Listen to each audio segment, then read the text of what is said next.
mandated by the International Civil Aviation Organization. Second part, Honorable Speaker, the reasons for rescreening passengers. This rescreening is informed by the prevailing security situation in those regions. Third, measures put in place to ensure uniform screening procedures for all domestic flights.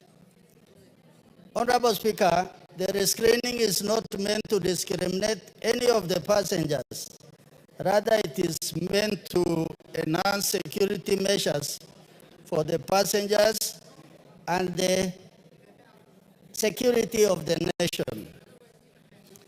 Fourth, the steps being taken to revise the Air Navigation Regulation 1985. Honorable Speaker, the current clearance process is functional and there are no difficulties in obtaining a special flight clearance in light of the prevailing security situation. It is imperative that the special flight clearance requirement remain in force. The Ministry remains open to further feedback and will consider any substantial evidence that may emerge warranting a review of those measures in the future. Thank you, Honorable Speaker.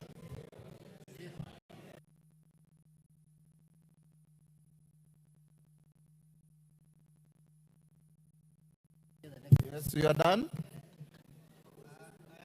Daoud, are you done, Raso?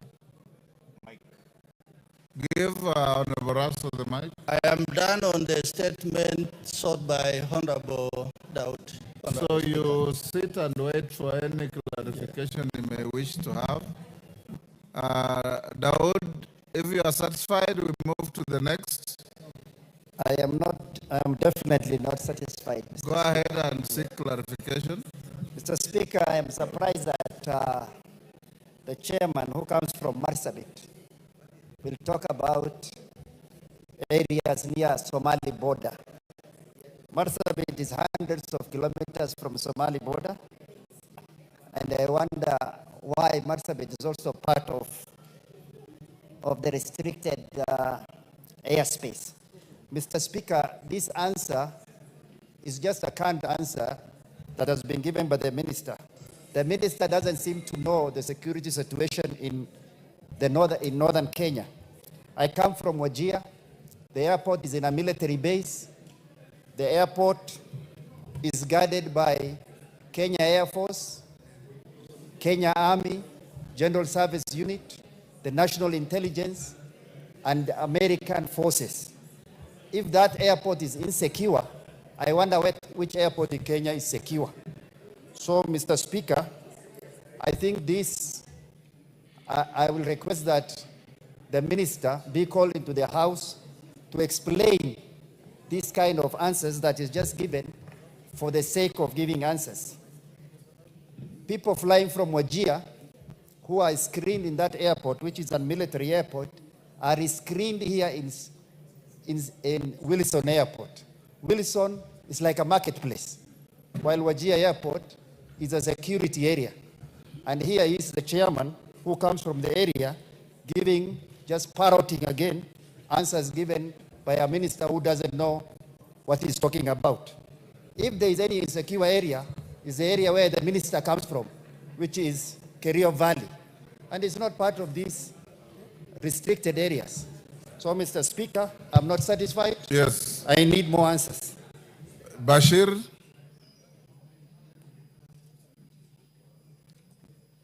Give Major Bashir. Thank you, Honorable Speaker. Honorable Speaker, the answers given by the minister, as Honorable Daoud has said, really don't make sense. The regulations that they are relying on were published in 1985, before the new constitution. So as we speak, those regulations don't even have the full force of law. And I want to request that these regulations be brought before this House so that we can look at them critically to see whether they are fit for purpose. They can't talk about insecurity all the time and deny Kenyans the opportunity to travel seamlessly in the country. So, Honorable Speaker, I want to request, even through your office, that those regulations were done in 1985, before the new constitution. So they are not even, don't have the full force of law. They are illegal in the first place. So I want to urge them that they should be brought before the House and before the Committee of Delegated Session, so we can look at them critically. Thank you. Junet.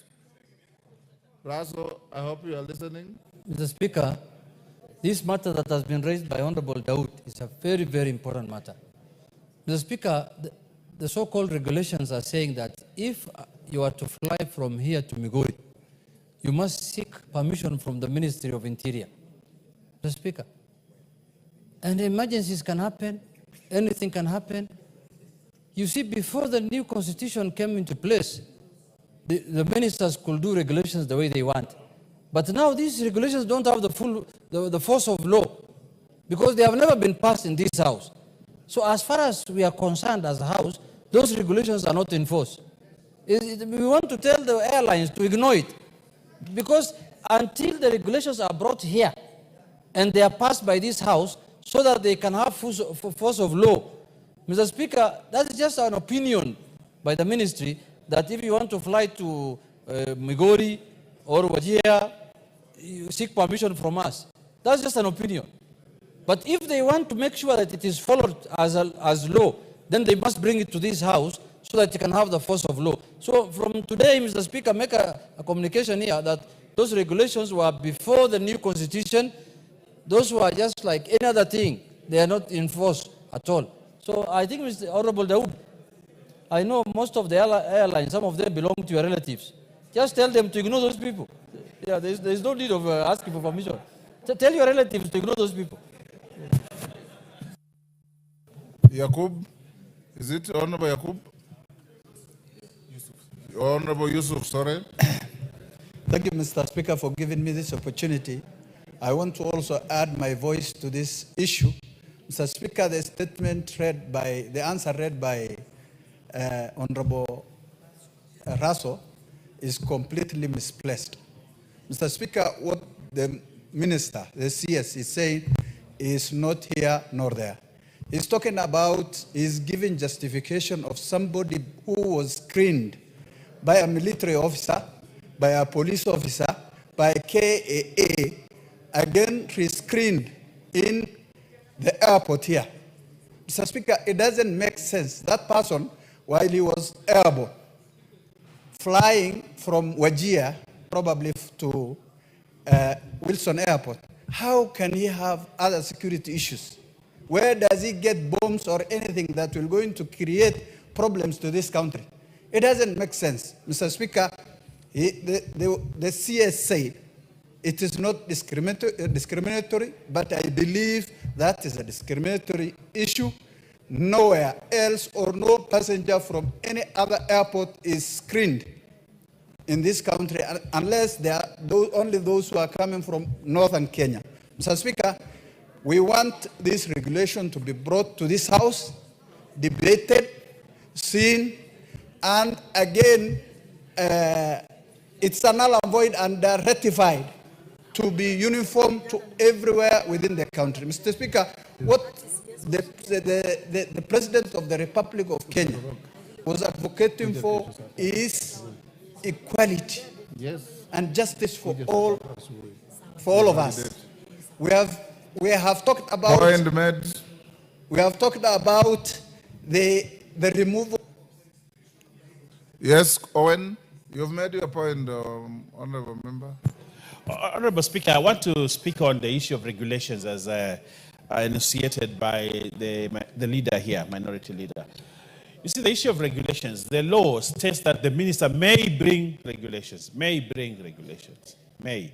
Does not, it's not actually compelled to do that. That's one. Two, the traditions in this House is that regulations only come to the floor of the House when they have been rejected by the committee, Honorable Speaker. And therefore, we need to look at this so that actually regulations find their way. Honorable Bias. Mr. Speaker, yes. Let me educate my colleague leader. Under the new constitution, anything that should have force of law must pass through this House. So regulations are subsidiary legislations. If a minister wants to enforce them, he must bring them here so that we can put soul or force of law into it. So don't erode the powers of the House. Don't erode the powers of the House. He may bring, that's a choice, but if he wants to use the regulations, he must bring them here. Yeah.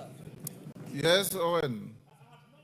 Absolutely what Honorable Junet is saying, and we are the You same are spirit. agreeing with him, but what Yes, you are my saying, problem- what you are saying Yes. had a different meaning. No. Or to the extent of what he has said, I agree with him. But Honorable Speaker, there's When also... the law says may bring, Yes. and if it doesn't bring, then there are no regulations. It's as simple as that. Correct, Honorable Yes. Speaker. But what I have a problem with, and which probably we need to look at rules and procedure, Honorable Speaker, is the regulations that have been rejected by the committee will be brought to this House and tabled at the tabled for approval or for adoption. But if the committee does not have a problem with the regulations, the committee decision passes. Order, Honorable Mbaya. Yes. You are pursuing an abstract argument that has no relevance. The issue is there are regulations in force. Your colleagues are saying they have never been brought to this House, so they are not regulations. So, Raso, can you answer that? Thank you very much, Honorable Speaker. Honorable Speaker, I believe the minister was very clear when he was responding to this. And he was saying the threat of terrorism. If honorable members in this House are saying no to that, then they must vigorously challenge that position. Secondly, regional stability. If the neighboring countries are unstable, and we have problems of small arms and light weapons, and even things like mortars and rockets that are able to get into our country. Then the third one, he said technological limitation, that if an aircraft is flying below the radar, that is, if it is flying below 10,000 feet, it means it can fly below the radar. So for that reason, what the minister has said, for security of everybody and everything, that is why they are enforcing this. But if we can challenge to say that there is no need to have that, he is actually saying in closing, we will consider any substantial evidence that may emerge warranting a review of measures that are in place. So I think it is very clear. The minister is saying these are the issues, but if you have compelling reasons that why it must be lifted, he says you come forward and give the necessary evidence for that. And I know some of the honorable colleagues who are challenging this are owners of aircrafts. I think there's freedom of using the Kenyan airspace. Yes, there's freedom of using the Kenyan airspace, but security of Kenya remains paramount. Mr. Speaker, I beg to... Yes, Bashir, you are the owner of aircrafts? Honorable Speaker, and the issue is not about who owns, who doesn't own aircrafts. The issue is that the regulations that are currently operating are illegal. They have not been passed by this House. So even we want you to, Mr. Speaker, to give direction that either they bring to the committee or they are declared illegal. It's not about who owns, who doesn't own. They are owned by Kenyans. That's the fact. So let's agree that they are illegal and they are operating without the law. Elachi. Thank you, Mr. Speaker. Mr. Speaker, I think we agree. We agree as a House, yes, the regulations must come. But I agree also with Honorable Russell that indeed, in terms of security, Order, women rep for Garissa.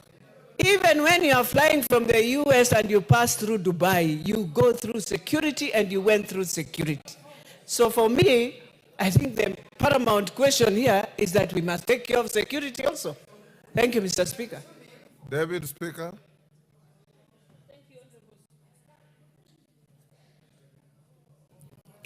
Thank you, Honorable Speaker. Let me speak to this. The regulations are normally published and approved by Parliament, and they say in force for 10 years. After 10 years, they lapse. What the relevant ministry should do is either bring new regulation, publish new regulations in the Kenya Gazette. They will take effect immediately for almost 28 days while the Committee on Delegated Legislation is considering them. Or the other option is they have lapsed, that means there's no existence of regulations. Or the other option that what they can do is they can come and seek from the committee extension of the regulations while they produce new regulations.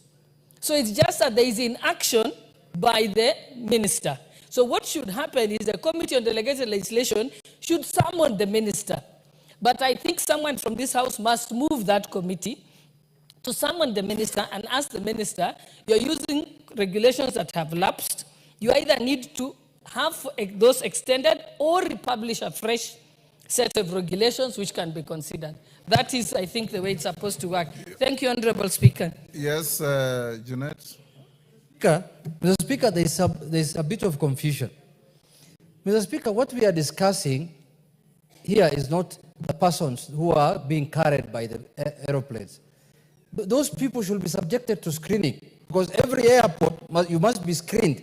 What we are discussing are the aircraft. Mr. Speaker, if today yourself, because you have to go for work to Wajir or Migori, for example, and you are to leave tomorrow morning at 8 for that work, the airplane that's supposed to carry you, Mr. Speaker, must seek permission from the Ministry of Interior that we are carrying the Speaker of the National Assembly to Migori.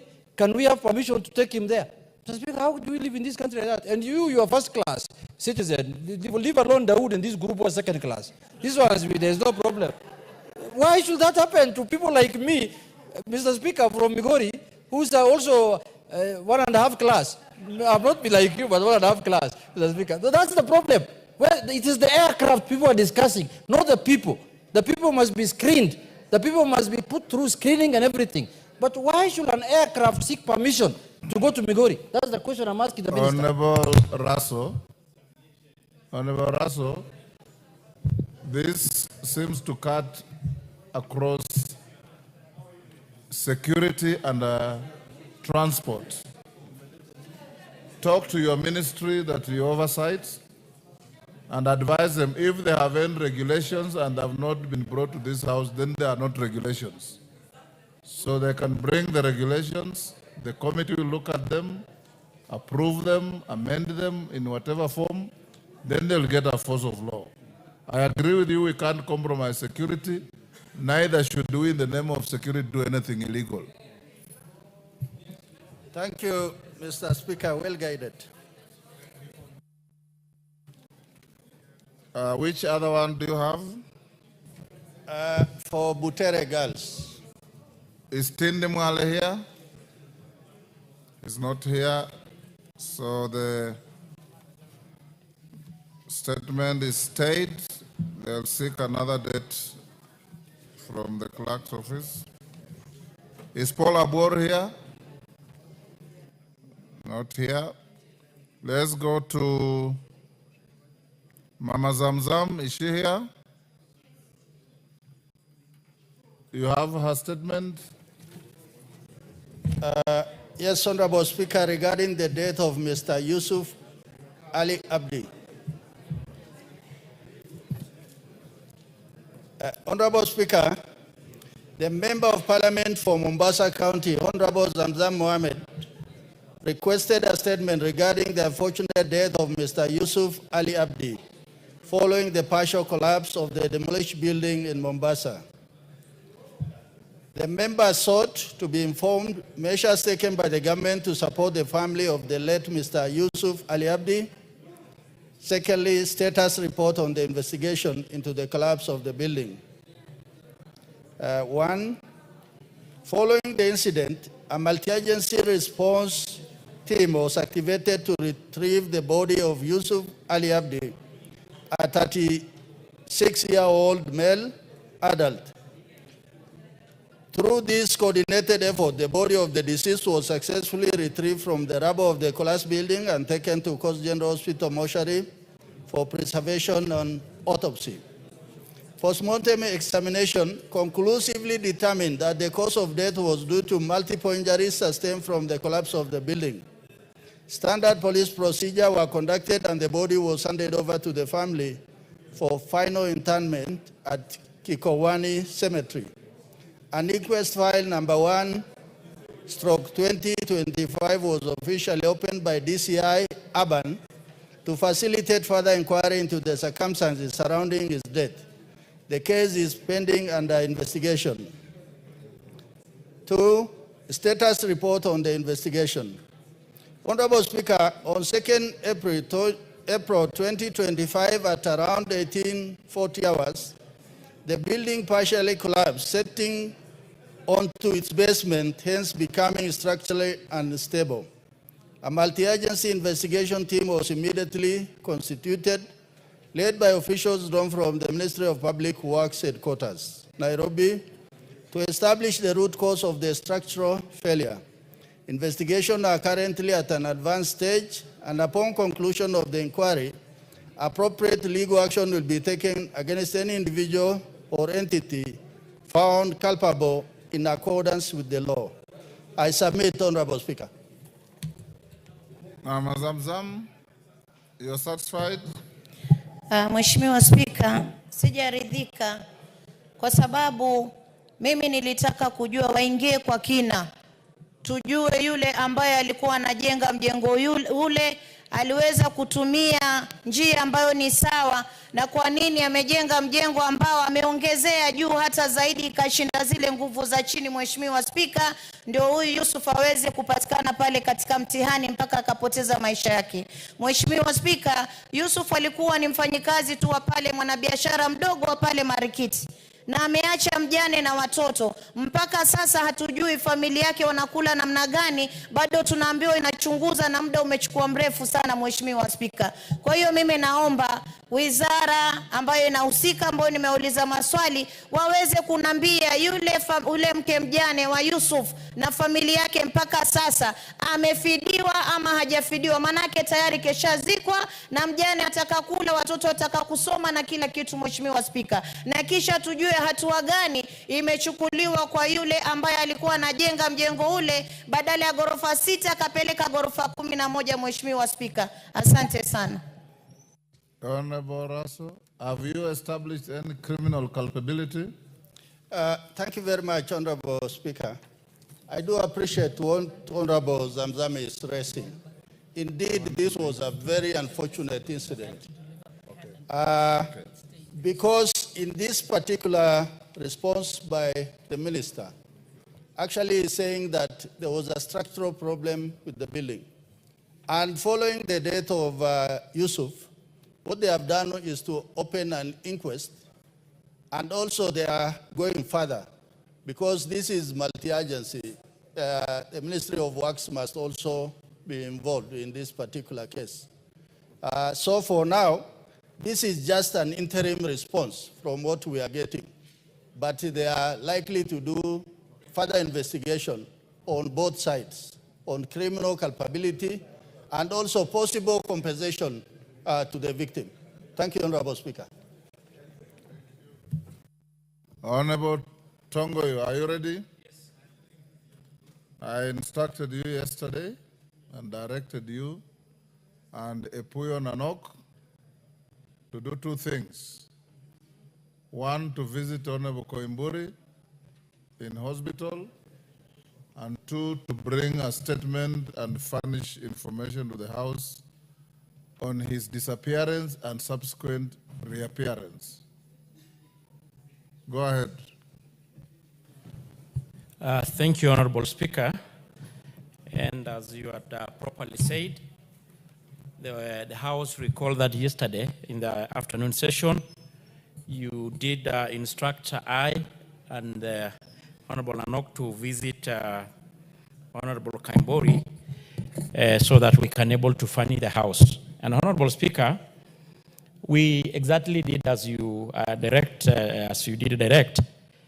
And we have got here a report, one from ourselves as a result of our visit, and I equally have a report from the IG on the status update report on the investigation, on ongoing investigation concerning the alleged abduction. And Honorable Speaker, I want to read a jointly signed report between myself and my colleague, Honorable Nanok, on the status report regarding the visit to the Karen Hospital to assess the condition of Honorable JUJA KOIMBURI. Following your ruling and the House resolution yesterday on the 27th, during the afternoon sitting, I and Honorable Daniel Nanok, the MP and the chairperson for Parliamentary Broadcasting Committee, undertook the visit to the hospital on behalf of the House.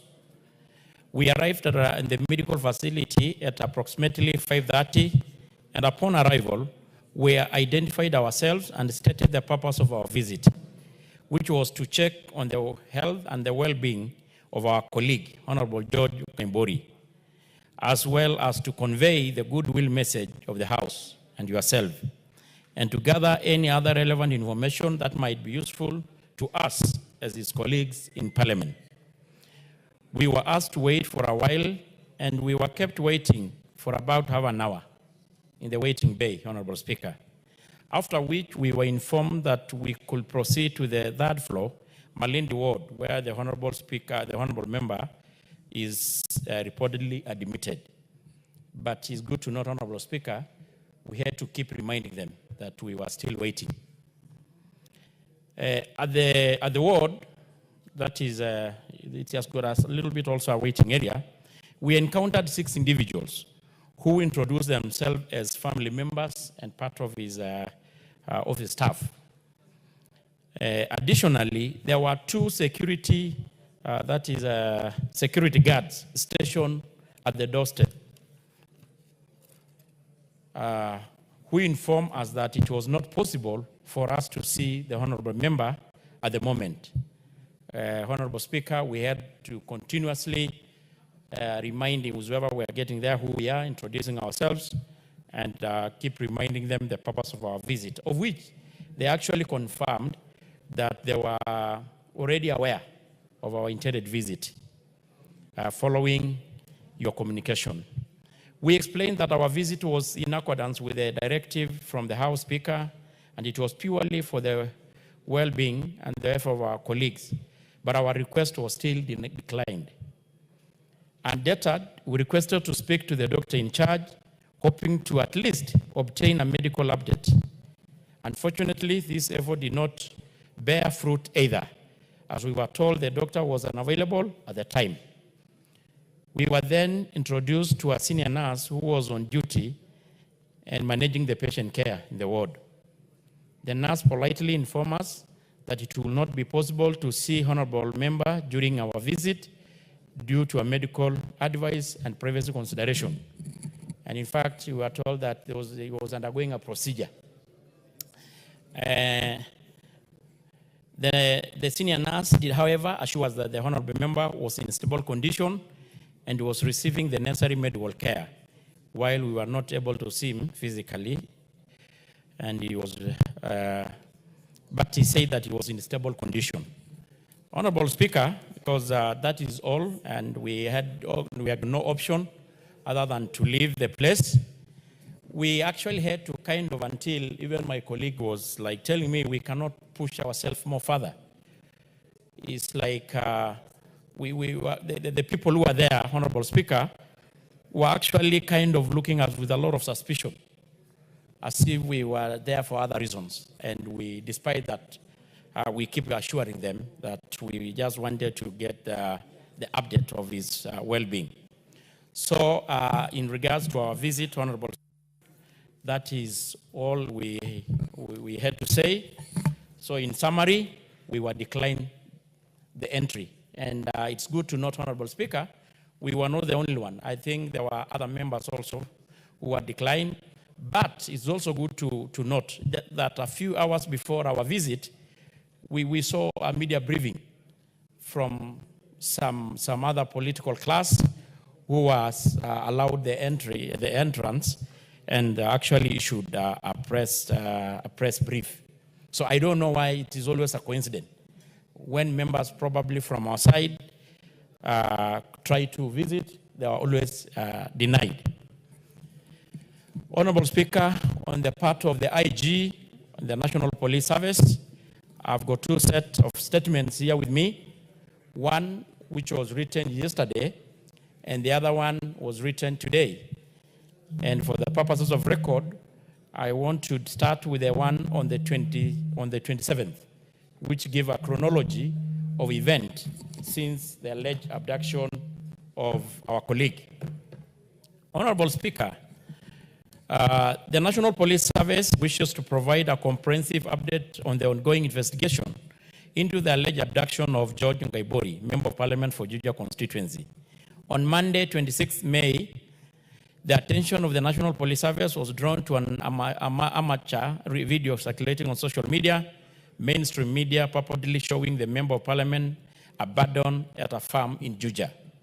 Police officers from JUJA swiftly responded, visiting the alleged scene and thoroughly documenting the area. Upon comparing its vegetation and road dimensions at the scene, which those in the video, it was established, Honorable Speaker, that the two did not match. During the questioning, Moses Karaoke, the caretaker of the coffee farm, which is owned by Jimmy Wanjigi, stated that he had not witnessed such an incident. The officers then proceeded to the Plainview Hospital in Ruiru, where the Member of Parliament had reportedly been taken for treatment. They confirmed that the vehicle used to transport him, registration number KCJ 660P, belonged to the one to Honorable George KOIMBURI, and was driven by Frida Njeri, who was also the first responder at the alleged crime scene. The hospital did not disclose the nature of the treatment or first aid administered, making it difficult to assess the extent of the alleged injury. Meanwhile, specialized team from DCI headquarters, supported by the forensic expert from the National Forensic Laboratory, were promptly deployed to the scene to conduct a thorough examination, gather critical evidence, and establish the circumstances surrounding the alleged abduction.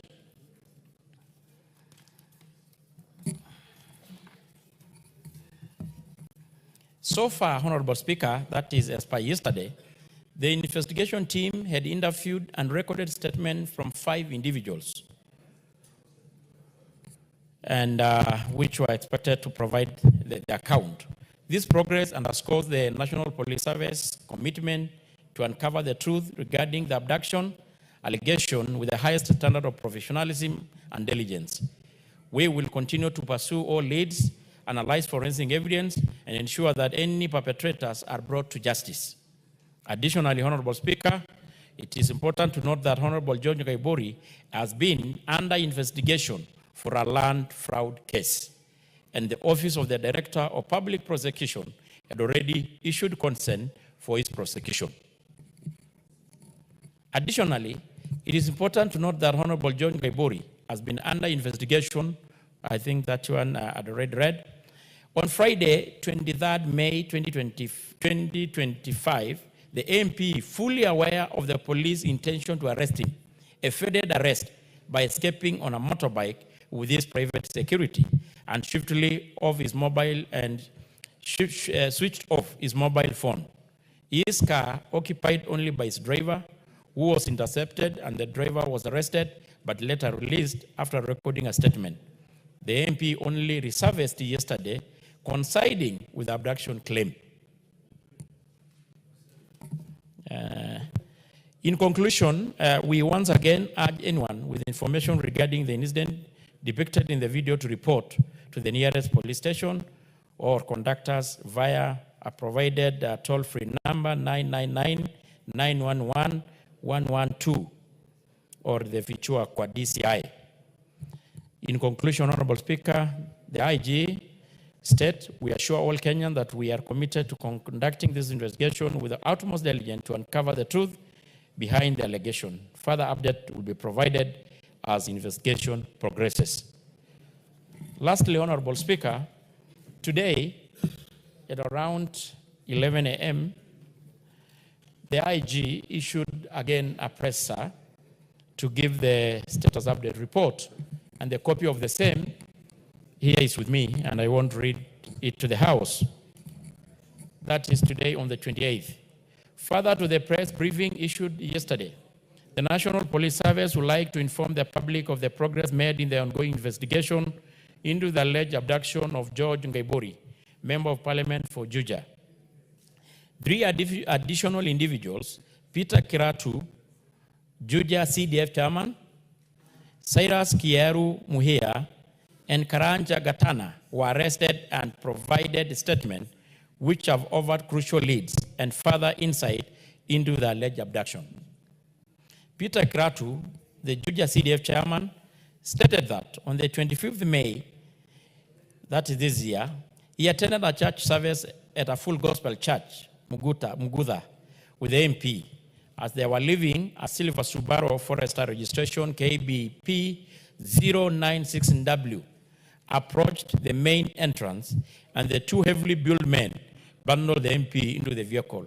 He reported the incident at Mugudha police station. Additionally, on the 26th May, he received a call from the MP's daughter, Wanjiru, informing him that the MP had been found in a coffee farm in JUJA. They then took the MP to Plainview Hospital, Ruiru, for the first aid before he was referred to Karen Hospital for further treatment. Cyrus Kiaru Muhia, an ally of the Honorable Ngaibori, who runs a supermarket at Kahawa West area, stated that on the 25th May, he received a call from the Peter Kiratu, the CDF chair, requesting the use of his Subaru. Speaker, I think this is a very important statement. Requesting to use of his Subaru Forester registration number KDG 803B to transport the additional security personnel for the MP during an event at the Full Gospel Church. On the 25th, again, Honorable Speaker, Kiratu instructed him to go to his homestead in Mugudha, where he met a man named Gatana, driving Kiratu's vehicle registration number KBP 096W. That is the car I earlier said. Honda CRV, along with 3 unknown men. They proceeded to the church to familiarize themselves with the route before returning. Later, Kiratu called and instructed him to drive his Subaru Forester with 2 men toward the church. Upon arrival, the 2 men exited quickly, and he heard screams as the MP was forced into the vehicle. They drove toward Jacaranda Coffee Research via Kabogo Road, where the MP instructed them to stop near a waiting Honda CRV, registration number KBP 096W, belonging to Kiratu. Cyrus was left with the 2 men, who warned him not to disclose any information to the police. The police have managed to recover 2 vehicles, the Honda CRV registration number KBP 096, belonging to Peter Kiratu, and a Subaru Forester Silver in color, registration number KDG 803B, belonging to Cyrus Kiairu Muhia. Additionally, 1 suspect, Karanja Gatana, has been arrested. Gatana admitted to dropping the MP at a hotel where he had refreshment and spent the night with the 2 abductors on the 25th May 2025, following the alleged abduction. You want me to repeat that? Honorable Speaker, public demand. The police have managed to thank you, Honorable Speaker, well guided. Honorable Speaker, the police have managed to recover the 2 vehicles. I'd earlier said this, belonging to Cyrus Kiairu Muhia. Additionally, 1 suspect, Karanja Gatana, has been arrested. Gatana admitted to dropping the MP at a hotel where he had the refreshment and spent the night with the 2 abductors on the 25th May 2025, following the alleged abduction. He added that on the 26th May 2025, while using Kraitu's vehicle, he had picked up the MP from the hotel and took him to the scene where they claimed he had been dumped. Before the MP exited the vehicle, he helped him tear his clothes to fake evidence of torture by the alleged abductors. The National Police Service further appeals for the public's continued support and encourages anyone with information that may assist the investigation to report it to the nearest police station or through our toll-free number 999-911-112 or the Fichua DCI 0800722303. We assure the public of our steadfast commitment to resolving this case, and we will provide further update as the investigation progresses. The letter and the statement signed by Douglas Kanja Karonche, MGH, CBS, OGW, the Inspector General of the National Police Service, on the 28th, 2025. Honorable Speaker, I think I don't have actually much to add on this. That is a statement. It's not my own words. That is the words from the IG, the authority mandated by our Constitution and our laws to investigate such matters. And they are competent enough. And they have a requisite knowledge and experience. So, and I'd also given along with the statement our own findings as a House, on behalf of the House, in regards our visit, Honorable Speaker.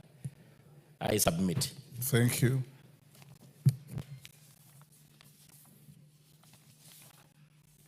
Before I allow one or two clarifications on that, allow me to acknowledge the following schools in the public gallery. Soke Primary School from Baringo, South Baringo. Ndaragwa High School from Ndaragwa, Nyandarua. Kugururu High School from Igamba Ngombe, Tharakanithi. Oiti Glory Primary School from Kajiado Central, Kajiado. I've been requested by Honorable Kanjori Memusi to welcome a school from his Kajiado Central. Do so on behalf of your colleagues from whose constituencies the other schools come from. Thank you, Honorable Speaker. Let me take this opportunity to welcome all our learners to this House. And Honorable Speaker, Oiti Glory is a school in a small village in Kajiado Central called Oiti. And I want to encourage all the learners here and tell them that most of these members have come from such places. So it is not impossible for one of you to be here one day. So let this journey today be a beginning of your dreams. I welcome all of you. Karibuni Bunge.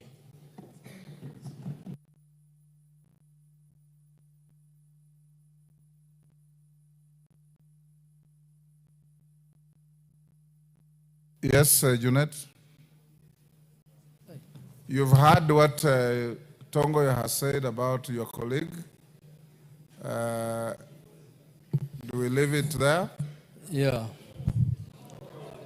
Mr. Speaker. Yes, Junet. Mr. Speaker, first I want to take this opportunity to thank you as the chairman of the Parliamentary Service Commission and as the Speaker of the National Assembly for taking swift action so that we could know what happened to our colleague, Honorable KOIMBURI. And you appointed Honorable Tongoyo, the chairman of the Security Committee, and Honorable Epuyo, to go and see and visit our colleague who purportedly was abducted, Mr. Speaker. And to my shock, the report that has been tabled today in Parliament, Mr. Speaker, is what I can only term as the biggest political scandal in our country, Mr. Speaker. It's the biggest political scandal, Mr. Speaker, in our country. Why do I say so, Mr. Speaker? First, Mr. Speaker, me, when I saw the first photo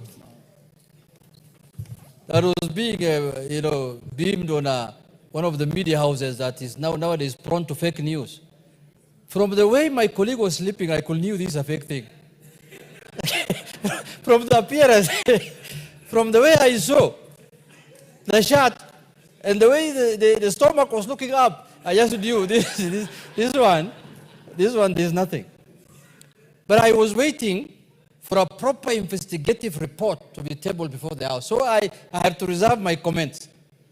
Mr. Speaker, it's very, very unfortunate that politicians can go to this extent to prove a point, Mr. Speaker. And you know, it is shocking that even the chairman of the Security Committee and our colleagues were never allowed to see our colleague who is in hospital.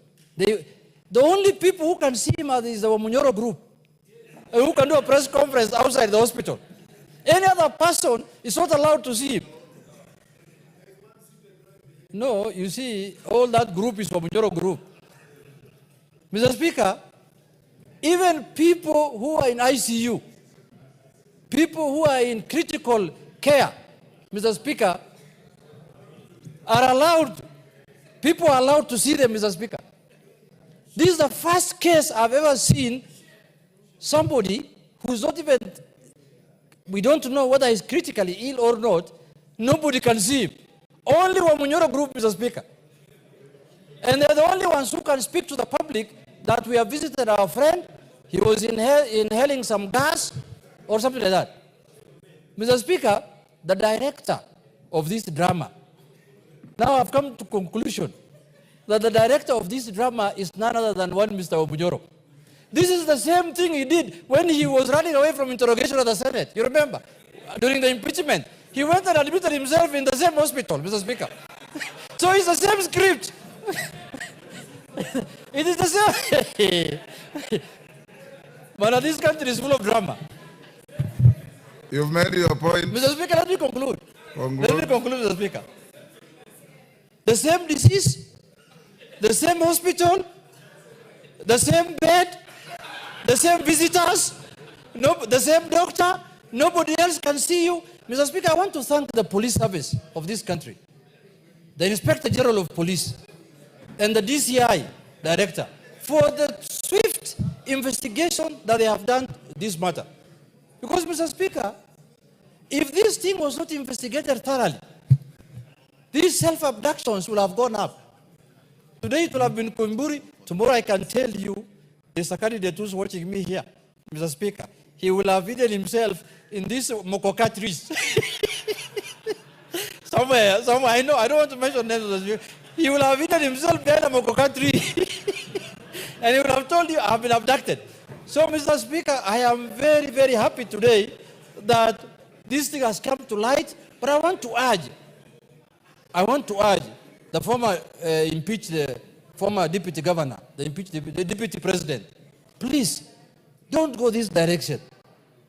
This kind of politics of deceit and conmanship and this kind of tactics of self-abduction and somebody shooting his car, claiming that I am under attack, those are all way of doing politics. If you want to know how to do opposition politics, you know where you can find good advice. Go and see Baba. Sit down with him. Tell him, Baba, how did you sustain this opposition politics for the last 40 years? What tactics did you use? I've never seen you self-abducting yourself. I've never seen you shooting your car anywhere. What tactics could you have used? Come there. We will teach you how to go about it. Thank you, Mr. Speaker. Yes, Majority Leader. Thank you, Honorable Speaker. Honorable Speaker, allow me to also begin by first, in one of these very rare occasions, to congratulate the Inspector General of Police, the Director of DCI, and all the officers within our police service for the good work that they have exhibited, not just in this case, but also in cracking the unfortunate murder of the late Were. And I think, Honorable Speaker, we have not taken time to congratulate them also because of the swiftness with which they were able to apprehend the culprits or the criminals who murdered the late Were. And I want to believe that they are still working to ensure that they get even the sponsors of the people who pulled the trigger on the late Were. But, Honorable Speaker, this matter is not as light as we may be taking it, because it's a matter that flies right into the face of this Constitution, Honorable Speaker. Chapter 6 of the integrity of the Leadership and Integrity Act. Honorable Speaker, if you allow me, Article 73 says that responsibilities of leadership, authority assigned to a state officer, is a public trust to be exercised in a manner that, 3, brings honor to the nation and dignity to the office and promotes public confidence in the integrity of the office. We are not discussing one of us, because we need a motion to be before the House to discuss any one of us. But it is the dignity of the office of a member of parliament that is in question today, Honorable Speaker. If a member of parliament who has been elected by his people to come and represent them in this House can dare engage in the kind of criminality that we have seen the Honorable KOIMBURI engage in, Honorable Speaker, this should be one of the saddest days for this House, Honorable Speaker. This is the same member, Honorable Speaker, who last year claimed that members of parliament were being paid 2 million shillings to vote on the finance bill. You will remember, all of you, that the Honorable KOIMBURI appeared before this House, apologized, and in our magnanimity, we accepted his apology and let that go. Honorable Speaker, as a House, we must not let this pass. We must not let it pass. When we forgave Honorable KOIMBURI and let it go,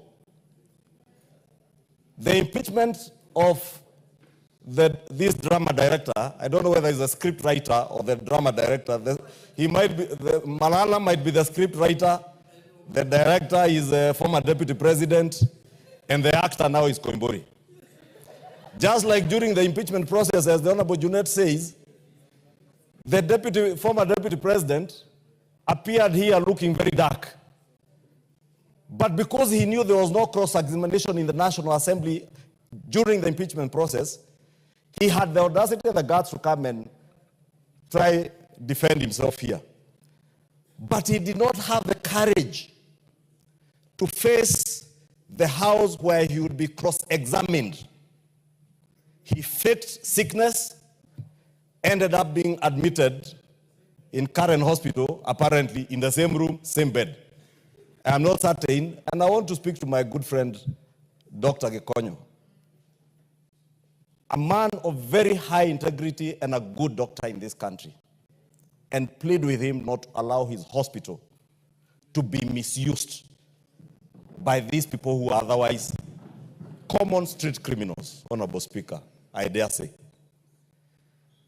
The Honorable KOIMBURI was saying, Honorable Speaker, again went to the media and said that members of parliament were being paid, I think, 500,000 or something like that, 5 million shillings, to impeach a deputy president who deserved nothing more than what he got. In fact, we should have impeached Rigathi Gachagua probably a year before. And Kenyans now will vindicate this House that Kenyans were being saved from greater trouble from this man, Honorable Speaker, and the drama that we are seeing. It's unfortunate, Honorable Speaker, that this circus has pulled into it other dignified leaders like your good friend, the former Vice President Kalonzo Musyoka, who I saw yesterday at Karen Hospital, together with our former Speaker, J.B. Muturi, saying that there are people who claim there was a self-abduction. Now, it is clear that Honorable KOIMBURI self-abducted himself, Honorable Speaker. Honorable Speaker, I appeared on a show on Al Jazeera TV last month, but one, on the 4th of February or the 5th of February. And I was put to task on the question of abductions in this country. Because you remember the president committing that he will end abductions, and many people never understood. And people would ask, who is abducting people? And I remember Honorable Speaker saying, there was information that had been shared that there were even members of parliament who planned to kidnap or abduct themselves and blame the state. Honorable Speaker, time is a healer, and time is also a vindicator. I think many things are being vindicated over time. That when the police said we were not abducting people, there were other forces. Now Kenyans need to start filling in the gaps. When last year, Honorable Speaker, and I said yesterday, when we were debating the adjournment motion by the Honorable Junet, when on the 25th of June, Kenyans rallied around the country on account of misinformation and disinformation around issues touching on the finance bill, Honorable Speaker, we said it to the nation that many of the things that were offensive to Kenyans had been removed from that bill. But nobody listened, Honorable Speaker, because of the negativity, the propaganda that was being pushed by this group, Honorable Speaker.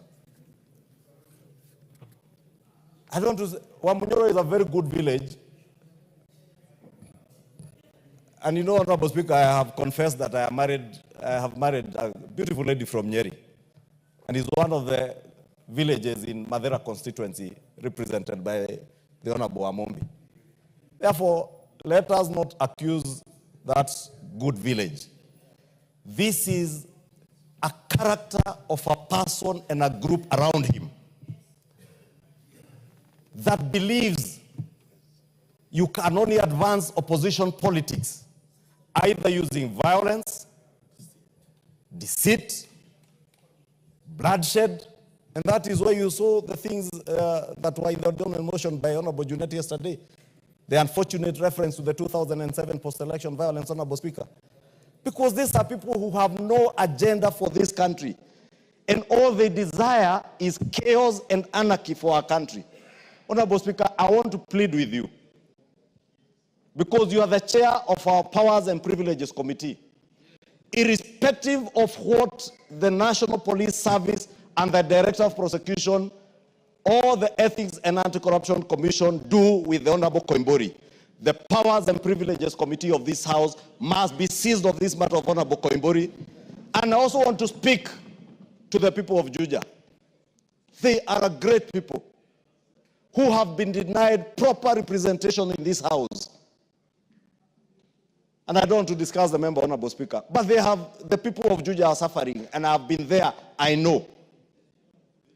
Right now, I'm addressing issues, Honorable Speaker, in my office, touching on electricity connectivity in JUJA, and the MP has the audacity to send them a message on their WhatsApp group telling them you can go ask for your electricity from Ruto. I left that government.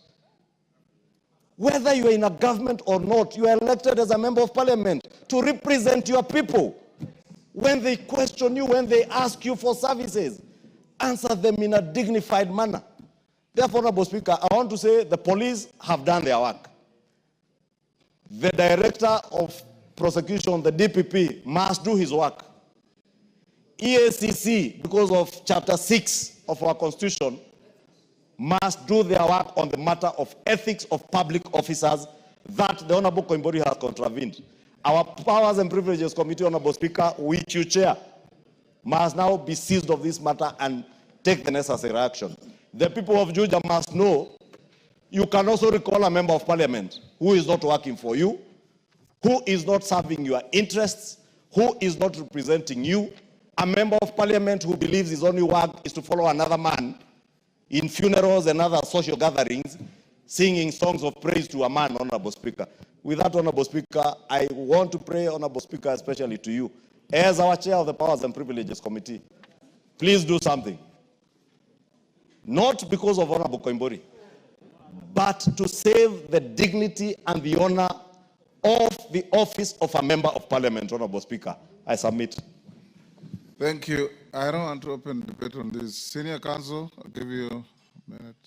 Thank you, Mr. Speaker. Mr. Speaker, let me first thank you for the wisdom of directing the inquiry through members of the relevant committee, and say that it is important.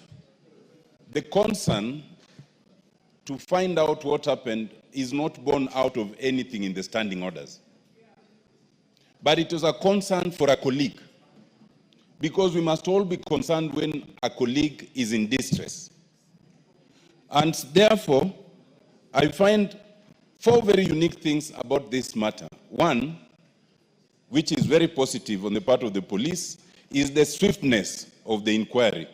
I hope we can have such swiftness in all matters. 2 is the openness in terms of the update of what happened.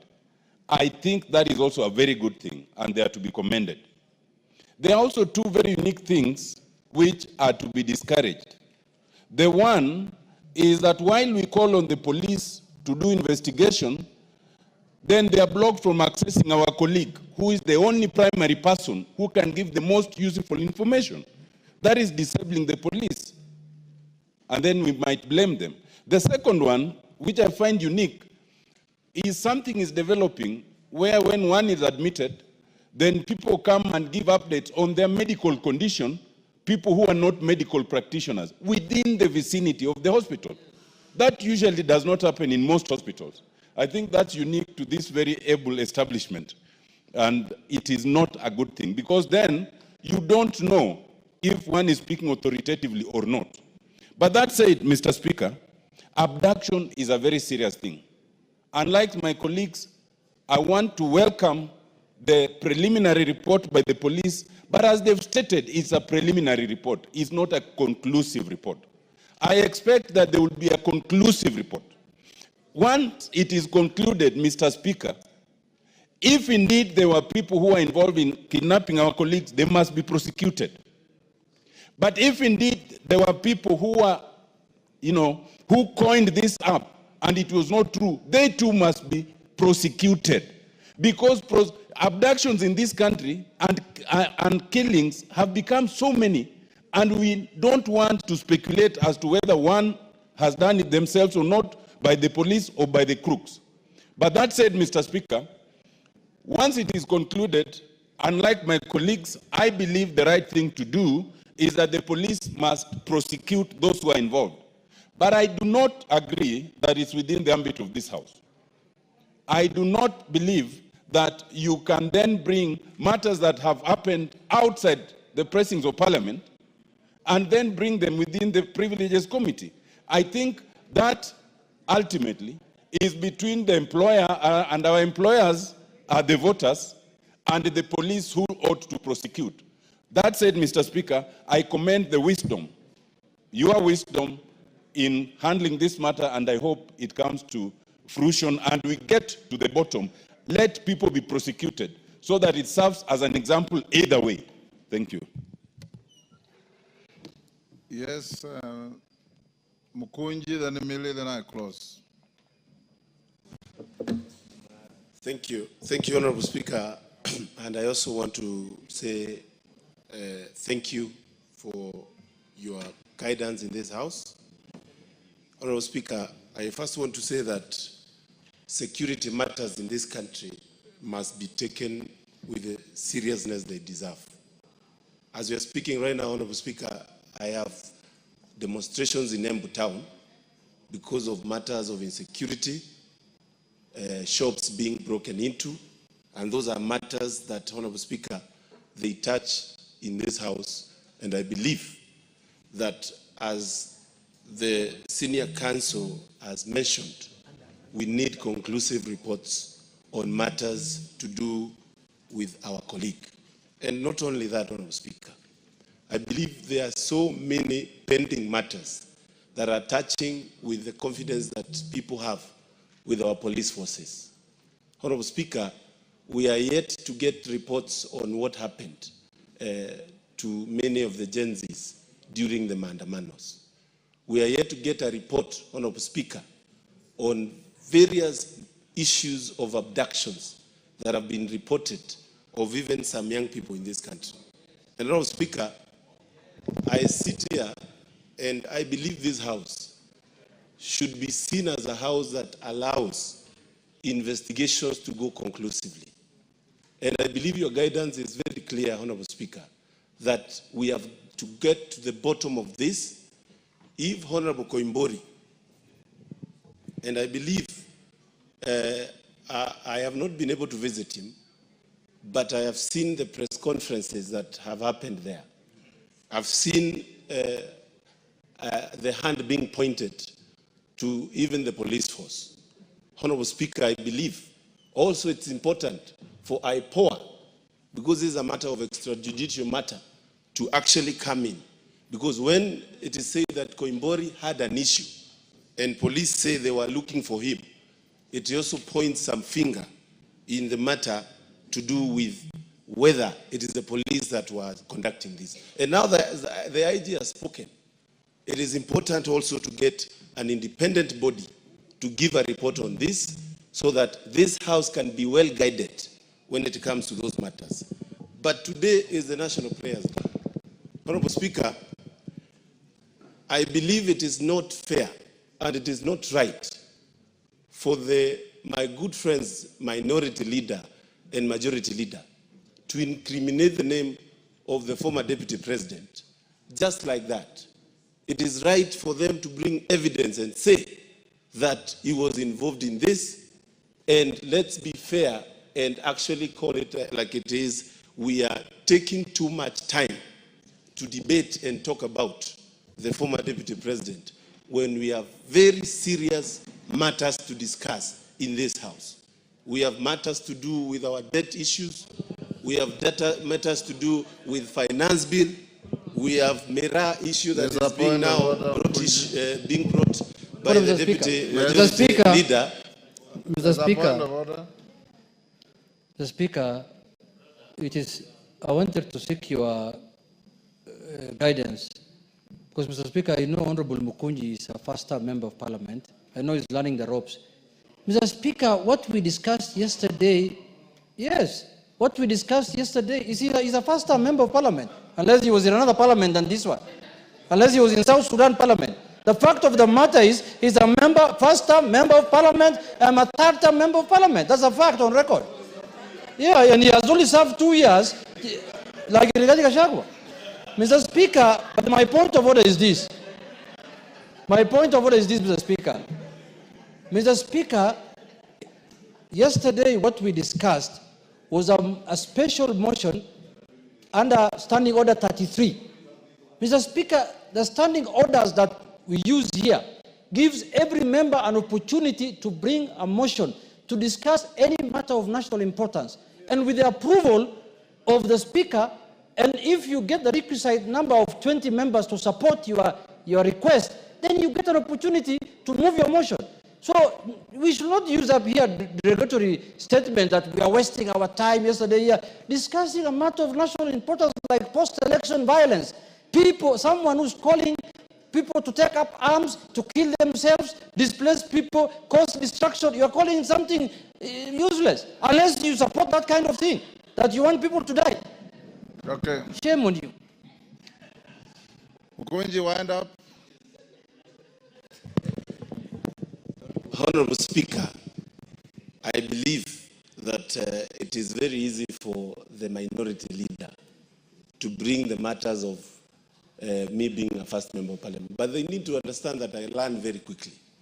And in my 2 years, I've studied this House. I know how it works, and I believe I represent the people of Manyata and Embu the best way I can. Honorable Speaker, as I conclude, I want to say that your guidance on the investigation of this matter touches on all our security.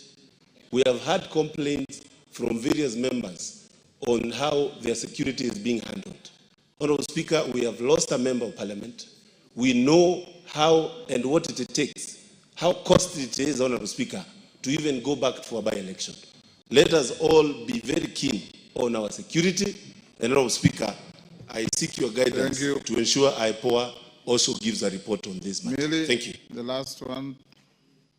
Thank you, Mr. Speaker.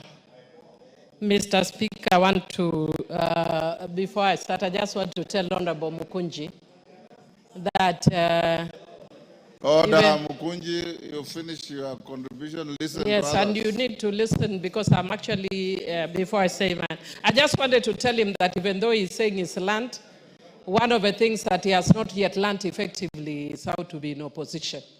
When I have given my contribution, see me on the side. You are doing very poorly in that regard, and I'm very willing to give you free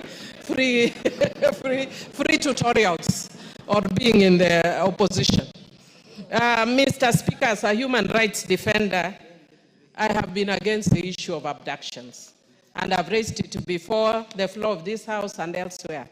And I'm very happy that I have seen actually almost disappearance of the issue of human abduction. Mr. Speaker, whether I'm in government or outside, broad-based, non-broad-based, human rights remain human rights. And I have raised it consistently. And Mr. Speaker, when our colleague was allegedly abducted, I condemned his abduction. Mr. Speaker, this comes shortly after our colleague was actually murdered. Just the day we were going on recess, our colleague was here. I turned my back, he was here. And then minutes later, I'm seeing a notice, he's dead, gunned down. So the issue of security of members of parliament is a very serious issue. Mr. Speaker, I have myself been a victim of attack. I was attacked in my first time by men wielding guns, 7 men. And when I raised the issue, the Inspector General of the police then said that I concocted the story. But at that time, no investigation was done. The difference is this time, investigations have been done. I would be the last person to actually politicize about attack because I've been a direct victim. But Mr. Speaker, it is on that note that it would be very, very unfortunate that an honorable member would make me waste time sympathizing and standing with him if at all he has actually faked his own abduction. It would be very unfortunate after our own member of parliament has been shot dead that you bring theatrics that touch on our security. Today it may be drama, tomorrow it may be a reality. When you cry wolf, one day it will be a reality and there will be nobody to deal with you. So Mr. Speaker, what I would want to say, so that members are more secure. The police have given us preliminary report. Can the police conclude? And should it be found that this is actually false allegations, Mr. Speaker, he should be prosecuted as an example to others. This is not a joke. And not only that, Mr. Speaker, the issue of abduction has been a very serious issue in this country. And it is one of the reasons that we find our young people very annoyed because they keep saying we are being abducted. I would be shocked to discover that all along it is not the police that are abducting. I would be really, it is mind-boggling, Mr. Speaker. Even if we are politicking, our politics must reach a level that is human and that respects the human rights of yourself and of others, Mr. Speaker. Don't make us waste too much English when we know there are other countries where we can import the English, Mr. Speaker. I will not name them. But there are countries where we can import that English, Mr. Speaker. We can export the English elsewhere. No, I will not say where, because I have many friends in neighboring countries, so I won't mention. And also we are trying to encourage friendly relations with our neighbors even when they are angry. But that aside, we are deepening relations with our neighbors even when they are angry. But Mr. Speaker, I would want to encourage that this matter be taken up seriously, not just as a matter of with the Committee of Privileges, but the Inspector General, if this is actually a lie, this member must be prosecuted. Thank you. Thank you, Honorable Tongoyo. When do you bring the conclusive and final report? Honorable Speaker, I know the predicament you suffered. Yeah, there are actually that you couldn't be able to see your colleague. Yeah. I personally can inform the House that I called the DCI and informed me that he was also denied the opportunity with his officers to see the member. So tell the IG to finalize and give us the conclusive investigations in the matter, then I'll give directions. Well-guided, Honorable Speaker, but it's good under the circumstances. I had talked to him actually just an hour ago, and there are still a lot of leads leading to more arrest and interrogation. So maybe we give us like another week or so. Thank you. Next order. Before the next order, hold on, Clerk. I acknowledge the presence in the Speaker's gallery. I think they have gone. Olkalau Secondary School from Olkalau, Nyandarua. Even if they have left, we welcome them belatedly to the House of Parliament. Next order. Order number 8, motion, discharge of the Public Transport Motorcycle Regulation Bill, Senate Bill number 38 of 2023. Question to be put. Order, honorable members. Order member for Kajiado, take your seat. The two members from Kajiado are on their feet at different points. Honorable members, I'm putting the question at order number 8, and I hope you do understand what it is. There is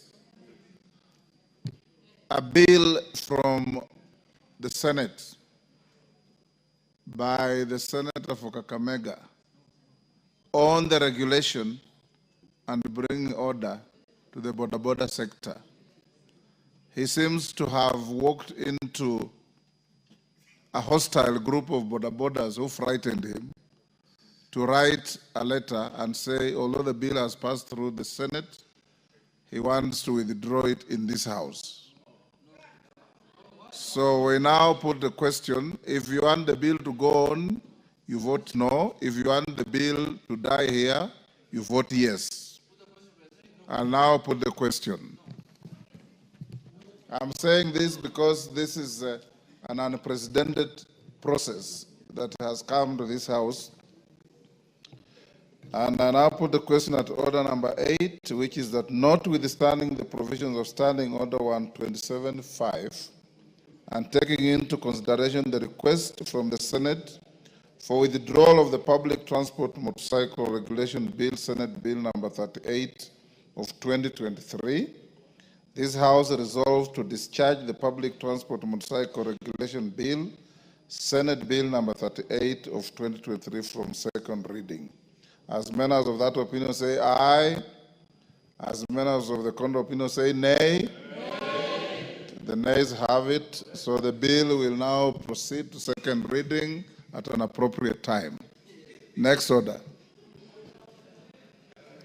Order number 9, motion, third report on consideration of the audited accounts of specified state corporations. Resumption of debate.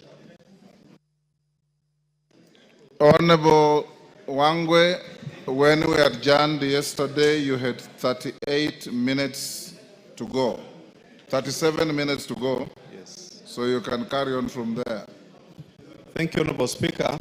Honorable Speaker, as I had moved yesterday on the report of on the third report on consideration of the audited accounts of Public Investments Committee, that this House adopts the third report of the Public Investments Committee on Social Services, Administration and Agriculture on its consideration of the report of the Auditor General on the financial statements of the following state corporations.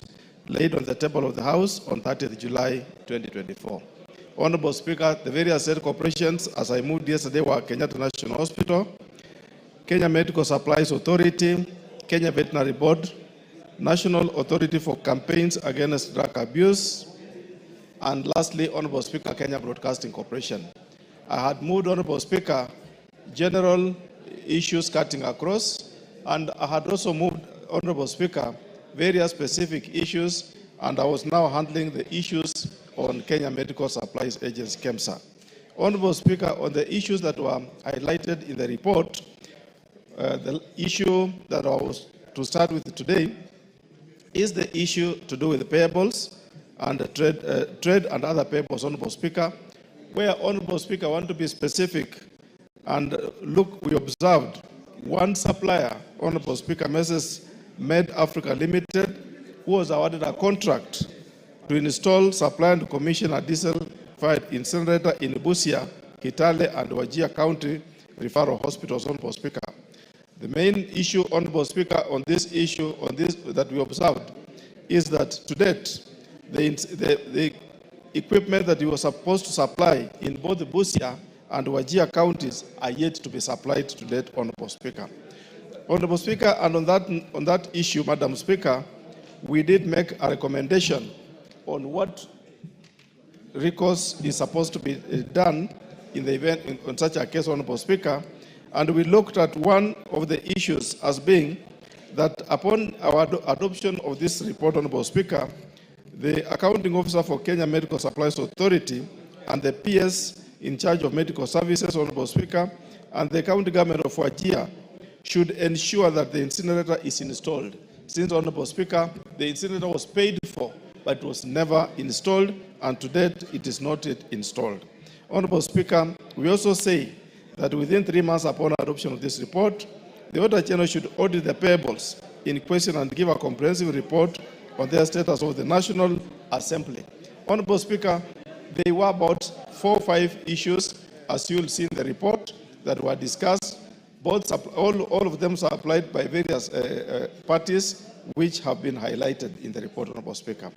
Honorable Speaker, specific issues on the case of Kenya Veterinary Board is that, Honorable Speaker, the Kenya Veterinary Board, Honorable Speaker, had challenges in terms of budgetary allocation, and for the specific years, the budgeting of Kenya Veterinary Board was in a way over budget, under budget, but over expend. Such that, Honorable Speaker, you find that in this one particular year, they budgeted for 142 and spent. They budgeted for 134 and spent 142 million. So the question comes, Honorable Speaker, where do they get the balance? The finding of the committee is, Honorable Speaker, whereas they under-declare their A in A, so that what they get, they spend before budgeting is done. Meaning, Honorable Speaker, this organization has some income somewhere which is not surrendered to the National Treasury. Once you declare the budget, they now draw that money on their own. The question is, what is the function of this House? We are supposed to budget. What is the function of National Treasury? Is to collect money and get in the consolidated fund. How come this organization is spending money which has not been budgeted for? Therefore, Honorable Speaker, we found it that that's an irregularity, and therefore we recommended that the accounting officer should ensure that at all times the budgets are realistic, achievable, and always adhere to the annual work plans, procurement plans, and revenue collection schedules. Honorable Speaker, if that is done, and in contrary to that, the relevant laws should apply and the officer must be punished. Honorable Speaker, there is also in the Kenya Veterinary Board lack of an effective internal controls. And Honorable Speaker, what happens in every organization is the use, and by law, every organization must have an internal audit unit. And also, Madam Speaker, an organization must have a documented risk management policy. This organization, Honorable Speaker, at the time of audit, did not have a fully-fledged working internal audit unit, and neither did it have, Honorable Speaker, a working documented risk management policy. And therefore, in that regard, Honorable Speaker, my committee recommends that the accounting officer, Honorable Speaker, having been found in breach of Regulation 165(1) A, B of the Public Finance Management National Government Regulations of 2015, the accounting officer should therefore ensure that all times the internal audit unit and an approved internal audit charter detailing the scope, responsibility, and purpose of the internal audit unit are in place in order to promote transparency and accountability. And Honorable Speaker, within 3 months upon adoption of the report, the Board of Kenya Veterinary Board should submit to the National Assembly and OAG the committee membership, the audit committee minutes, and the internal audit reports considered by the audit committee, meaning, Honorable Speaker, we recommended that they must establish an internal audit unit. Honorable Speaker, there was also the issue that we found out on the failure to fully constitute board of directors. Honorable Speaker, this issue is not only, when you look at the cross-cutting issues was there, but now in specific, Kenya Veterinary Board is one of the organizations that fell short of having the necessary board members. And Honorable Speaker, whereas the Kenya Veterinary Board did not have the board members, it went ahead and paid the existing few board members board allowances. Honorable Speaker, that's an illegality, because at the time of expending, they did not have a fully fledged board. How were they meeting this? Who was approving this expenditure? Therefore, Honorable Speaker, we found out that that being the case, we reprimand the appointing authority for the delay in the constituting of or failure to adhere to the provisions of Section 4(1), paragraph F and G of the Veterinary Surgeons and Veterinary Paraprofessionals Act of 2011, which provides that the board shall consist of the following members: 4 surgeons registered and veterinary paraprofessionals appointed by the Cabinet Secretary after being elected by registered veterinary professionals. Therefore, Honorable Speaker, that reprimand goes to the appointing authority, who in this case is the CS, who also oversaw his state agency run without the necessary board members. Honorable Speaker, National Authority for the Campaigns Against Drug, Alcohol, and Drug Abuse had various issues, Honorable Speaker. But the only good thing with this organization, Honorable Speaker, although it had issues, but it had an unqualified opinion whose recommendations cut across the 3 years that we reviewed. It's a fairly clean organization, but only lacked a few issues to do with governance and issues to do with governance and issues to do with a review of the existing board members. But, Honorable Speaker, upon transition, which was slightly within 2 months, the organization, within the 3 years of review, had a clean and qualified report. Honorable Speaker, on the final institution I want to talk about is the Kenya Broadcasting Corporation. KBC, Honorable Speaker, is our mother broadcasting house. It's an organization where, Honorable Speaker, almost all media personalities have gone through. Nearly 90% of the media personalities have appeared through Kenya Broadcasting Corporation, nurturing and molding very good personalities. But unfortunately, Honorable Speaker, when they exist in KBC, they do not appear to be the best. Once they leave, they now turn around and become the best. A situation in which, Honorable Speaker, we found out the issues that are happening in KBC, Honorable Speaker. One issue that we found out that cuts across the 10 years of review is the issue, Honorable Speaker, to do with the liabilities in KBC, where, Honorable Speaker, KBC borrowed some money heavily way back in 2011, Honorable Speaker, and in 1989, not 2011, 1989, Honorable Speaker, which was a loan from the Overseas Economic Cooperation Fund in Japan. And Honorable Speaker, this fund, this money was a huge amount, 7,543,422,121. Honorable Speaker, this money, it's always moved. And when you see it has already been cleared by the National Treasury, Honorable Speaker, but unfortunately, National Treasury has not adjusted the books of Kenya Broadcasting Corporation. Instead, it has left the load on KBC. Honorable Speaker, what does it mean? What it means is, Honorable Speaker, that whenever KBC is preparing their books, this loan reflects in their books, and definitely when you look at the management accounts of KBC, within the year, it looks positive, But when you look at the overall annual account, Honorable Speaker, it's heavily loaded by this amount. The implication, Honorable Speaker, is that you can never know the trading status of KBC, and it's not a good thing. Therefore, Honorable Speaker, what do we recommend? Upon adoption of this report, KBC should submit to the National Treasury and the Auditor General comprehensive report with the details of the loan. And Honorable Speaker, National Treasury should also be able to comment on the status of the loan and advise on when they intend to write off the loan if need be. Honorable Speaker, on the issue of KBC, it has issues to do with title deeds. Honorable Speaker, the issue of KBC, the corporation had title deeds for 8 parcels of land. And Honorable Speaker, these 8 parcels of land, at the same time, it had 32 parcels which does not have title deeds or other legal documents of ownership. The title deeds, Honorable Speaker, for land roll number 209/5918, this is the broadcasting house, Honorable Speaker, it still exists in the name of the old person. Yourself being a lawyer, Honorable Speaker, you'll agree with me that the title called Chief Secretary, Colony and Protectorate of Kenya is a colonial reference to our titles, which was there before independence, and it's important, Honorable Speaker, that KBC gets its title. As it is now, Honorable Speaker, it doesn't have in the modern way.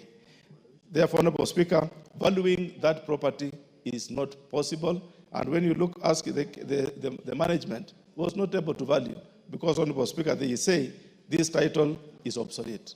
So whoever is to handle it, I don't know. But now, to them, they contracted a law firm who is yet to also give them a new title. That makes the whole issue messy and unacceptable to the committee, and that's why, Honorable Speaker, we recommended that the accounting officer KBC should submit to the National Treasury and the Auditor General the updated fixed asset register detailing all the assets of the company with the respective details and that need to be disclosed in the asset register. Honorable Speaker, why do we need this? Because when this title has not been valued, it means it's not posted into the accounts because they have no value. And unless they keep the register of fixed assets, it means no one can know how to trace that property and where it is. Honorable Speaker, there is also the issue that interagency trading, where, Honorable Speaker, the ministry could direct KBC to give part of its assets to a sister agency. For this case, Honorable Speaker, in particular, the power generators that were given to KenGen company, Honorable Speaker. The corporation, at the direction of the government, loaned its 5 power generators valued at 29 million to KenGen to alleviate the power crisis during the 2000-2001 crisis. However, the generators have not been returned to the corporation. Honorable Speaker, the moment they gave out the assets on direction of the government, somebody retains the assets of KBC forever, and nobody follows up. Therefore, Honorable Speaker, we felt that it was important that within 3 months upon adoption, ESCC to initiate the investigation into how the loaned generators to KenGen were procured, whether there were any malpractice in the initial procurement, and that generators were idle at the time of loaning, and submit its findings to DPP. Honorable Speaker, because they say the generators were given, but there is no follow-up evidence to confirm that those generators were given, neither were they instruction. But the management said they were instructed to give. So whether the generators passed on to KenGen or not, we do not know. Honorable Speaker, there is the issue in KBC affecting the going concern aspect. The Honorable Speaker, the issue of KBC as a going concern is associated with various organizations, Honorable Speaker, through which it entered into negotiations, and particularly the organizations that deal with broadcasting. And Honorable Speaker, apart from the OEC loan, that is the Overseas Economic Cooperation Fund loan of 1989, KBC has other organizations which it has entered into negotiation with, including the MultiChoice Africa and various other organizations. Therefore, Honorable Speaker, this entry into these negotiations has affected the operation to an extent positively, and to other extent it has negatively affected.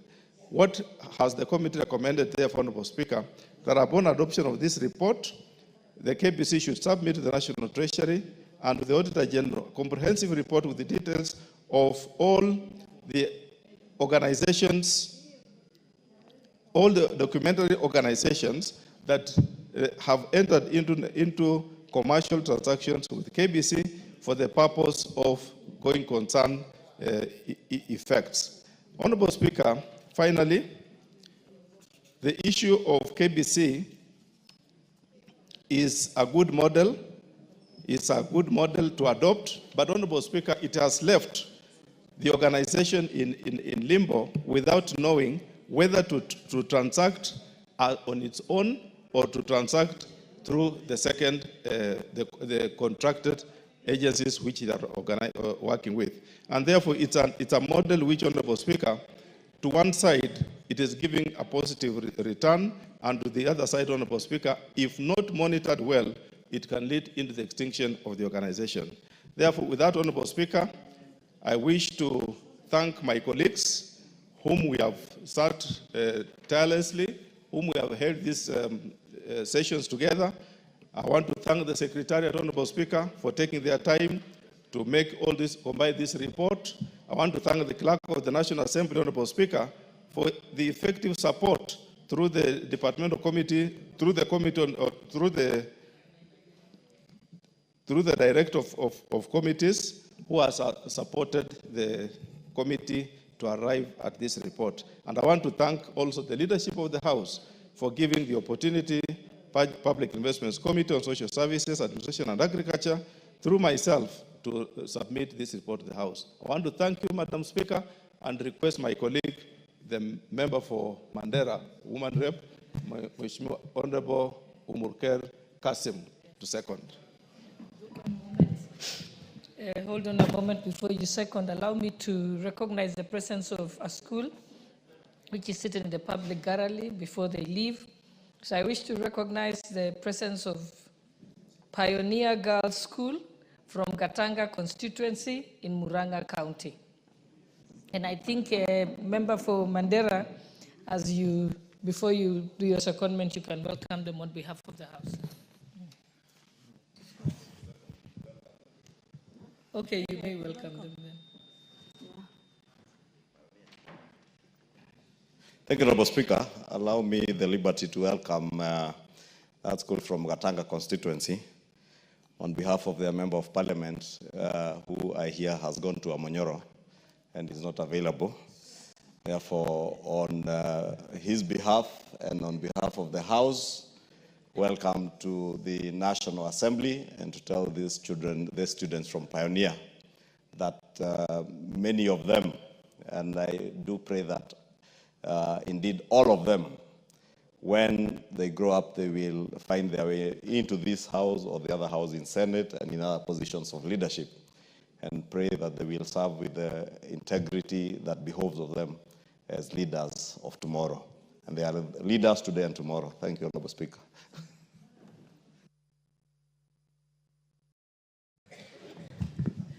Welcome. You may proceed. Thank you, Honorable Speaker. I would like to second of the audited accounts of the state corporations, which are Kenyatta National Hospital, Kenya Medical Supplies Authority, Kenya Veterinary Board, National Authority for the Campaign Against Drugs and Drug Abuse, and Kenya Broadcasting Corporation. Madam Speaker, I just want to speak about 5 cross-cutting issues that while we were deliberating on the report that we found out. One is on land.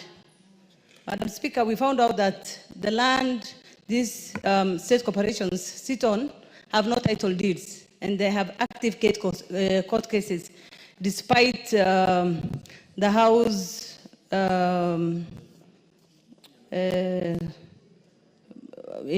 the last terms discussing about it. The tussles are between private developers and others are on encroachment. The other cross-cutting issue is on delay in availing documents to the Auditor General. The entities or state corporations delay in submitting to the AG, contrary to the requirements of PFM Act, which is within 3 months. The other cross-cutting issue is on delay in accountability of interest, contrary to the requirements of PFM Act that requires 7 days, as my chair well put it. Then the fourth cross-cutting issue is on delay in appointment of board directors. This contributes to poor decision-making, poor governance, and lack of policy guidance in the organization. Honorable Speaker, we found out that there's laxity in most of these issues. These were things that they could solve easily, but decided to carry it on from one CEO to the other. Thank you, Honorable Speaker. And I second. Honorable members, allow me to propose the question that the House adopts the third report of the Public Investments Committee on Social Services, Administration and Agriculture on its consideration of the report of the Auditor General on financial statements of the following state corporations laid on the table of this House on Tuesday, 30th July 2024. 1. Kenyatta National Hospital for the financial year 2018-2019 and the financial year 2019-2020. 2. The Kenya Medical Supplies Authority for the financial year 2017-2018 and the financial year 2018-2019. 3. The Kenya Veterinary Board for the financial year 2018-2019 and the financial year 2019-2022 and the financial year 2020-2021. 4. The National Authority for the Campaign Against Alcohol and Drug Abuse for the financial year 2017-2018, financial year 2018-2019, financial year 2019-2020, and financial year 2020-2021. And 5. For the Kenya Broadcasting Corporation for the financial years 2000-2001, 2001-2002, financial year 2002-2003, financial year 2003-2004, financial year 2004-2005, financial year 2005-2006, financial year 2006-2007, financial year 2007-2008, and financial year 2008-2009, financial year 2009 and 2010, financial year 2010 and 2011, financial year 2011 and 2012, and finally financial year 2012 and 2013. Members who want to contribute, yes, Majority Leader, and then those who want to contribute, please press the intervention button. Thank you, Honorable Speaker. First, allow me to congratulate the Chair and members of the Public Investment Committee on Social Services, Administration and Agriculture for their very diligent work. Honorable Speaker, if you members notice, some of these accounts run like those of the National Authority for NACADA, National Authority for the Campaign Against Alcohol and Drug Abuse, run from the year 2017-2018 all the way to 2021. And many of the accounts that you've seen even for KBC running back to the year 2000, 2001, up to the year 2012-2013. Honorable Speaker, I was saying that because it is important that our oversight committees work to ensure that all the public sector accounts are up to date, all the audited accounts, because the Auditor General is very diligent in ensuring that she audits all parastatals and government accounts by the next year, mid next year, or the year following the year she's auditing. By mid-year, she has audited all of them. And therefore, it behoves on us as a House, through our committees, the oversight committees, whether it is the Public Accounts Committee or the 3 PIC committees, to ensure that they review these audited accounts and make reports in good time. And that's why I am taking liberty to congratulate the Public Investments Committee on Social Services, Administration and Agriculture, And of course, without anticipating debate also on the PIC in charge of governance and education, because I see they also have reports to be considered in the order following order number 9. Honorable Speaker, to note also some of these parastatals that they have reviewed their accounts. Kenyatta National Hospital, Honorable Speaker, as much as they are up to 2020, there are pertinent issues that I had the chair speak to yesterday which need to be addressed. And more importantly, Honorable Speaker, across the entire report, if you go through that report, you see the issue of undeclared or unaccounted for interests. Honorable Speaker, interest is not free money to be given to public officers. And indeed, every government agency should follow the example of Parliament. Because members of Parliament also get interest. For instance, when you get per diem when you are traveling.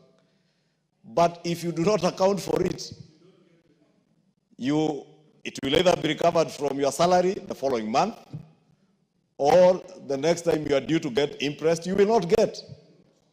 And that is why in our audited accounts as Parliament, you will never find unaccounted for interest, be it from members or members of staff, Honorable Speaker. And therefore, I want to ask all these public investments committees, whether it is that on social services, administration and agriculture, or that of governance, or even the one on commercial services, Honorable Speaker, to ensure that they move towards a system where interest is accounted for promptly, as the chair was pushing yesterday in his moving, because I keenly listened to Chair Wangwe, and issues that touched on all these parastatals, whether it is Kenyatta National Hospital, the KEMSA, or the Veterinary Board, or indeed even this NACADA, they all have an overriding issue of unaccounted for interest. And therefore, it must be clear to every public officer that when you get interest, this is money you get to be able to carry on your official work. Once you are done, you should be able to account for that money. If you don't account for it, then you should be surcharged. And I want to agree with what the committee has recommended. Because ultimately the person in charge, or where the buck stops, is the office of the accounting officer. And in this case, the principal secretaries in those particular ministries. If they do not enforce the holders of the authority to incur expenditure in the parastatals to ensure that they recover this interest, then they should be surcharged to pay, because it's part of their accountability that they have been charged with as accounting officers. Two, Honorable Speaker, allow me to speak about KEMSA. And Chair Wangwe clearly stipulated that they have covered or reviewed their accounts from the financial year 2017, 2018, and 2018 to 2019, the financial year 2018-2019.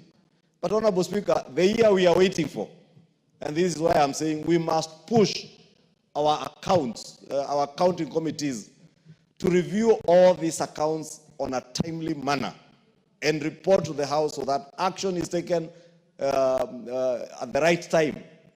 We have been waiting to know who are the COVID billionaires. But now you have reviewed the accounts up to the year 2018-2019, pre-COVID. I would allow the chair to inform me. Thank you, Honorable Speaker. You know, he's my leader, and when he speaks, you seek that he allows you to inform him that actually the work is done. That work you are asking for is done. Only the channel to bring here is awaited. So in the next few weeks, you'll have it with you. Thank you, Honorable Speaker. Very good. Very good. Thank you, Honorable Speaker. It is good that elicited that information to know that the Public Investments Committee, and you see, Honorable Speaker, I was not congratulating them in vain. If they have now gotten to the year 2020-21, for us to be able to know, and I would implore Honorable Wangwe to finalize with the report and bring it to the House Business Committee, and we shall prioritize it for consideration so that we get to know who are these COVID billionaires, people who took advantage of a very unfortunate situation as the COVID-19 pandemic in 2019-2020 to steal from public coffers, Honorable Speaker. Because KEMSA now became synonymous not with the supply of drugs, vital things for the well-being of the people of Kenya. It became synonymous with scandals and COVID billionaires, people who became billionaires overnight, Honorable Speaker. And we must get to the bottom of all those COVID billionaires, whether it is those who are supplying masks and fake respirators and fake tubes that we had that time, Honorable Speaker. And I want to pray that this committee will be able to bring that report very soon, as the Honorable Chair has committed. But Honorable Speaker, I was saying it is good and to push all our public accounts committees, whether it is those in charge of investments, those that are reviewing the accounts of our parastatals, or the public accounts committee itself that reviews government accounts, to ensure that they bring all their reports in a timely manner so that we are able to arrest the cancer of graft in our country on a timely basis, Honorable Speaker. Honorable Speaker, we were just discussing earlier when the Honorable Tongoyo tabled his report or his interim statement on the fake abduction, as has been said, of the Honorable KOIMBURI. And we are just congratulating the police for their swiftness. I think the House then should learn from the police on the swiftness of acting at the right time. Because when people steal from public coffers, you allow time, people tend to forget. And you know, Honorable Speaker, Kenyans, we have a very short memory. Or we get excited by new things and forget the old. And that is why the corrupt in this country know that they can get away with anything. Because all you need is to buy time. Kenyans forget. That is why the COVID billionaires have been lavishing in luxury over the last 3-4 years, because they assume that Kenyans have forgotten, Honorable Speaker. Many of them used the stolen resources in the last elections. Some now are elected governors, others are members of parliament. I do not know whether there is anyone of us here who was involved. The chair of the Public Investment Committee will be able to tell us when it was a report.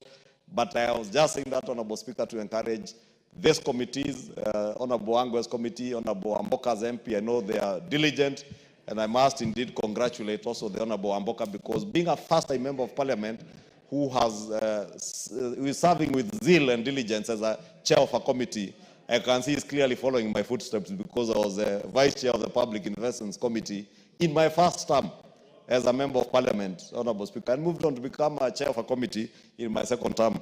Therefore, to encourage you to lead your committees and ensure that all these accounts are reviewed on a timely basis, and you table reports before the House, because it's not enough to just review these accounts. The more important thing is to adopt reports, or rather bring reports to this House that we can adopt, and then follow up through our Committee of Implementation to ensure that all the recommendations like those ones that Honorable has put in this report, even on those on interest, the Committee on Implementation then follows up to ensure that all those recommendations are not in vain, because this House must not and must never act in vain. With that, Honorable Speaker, I beg to support this report. Thank you.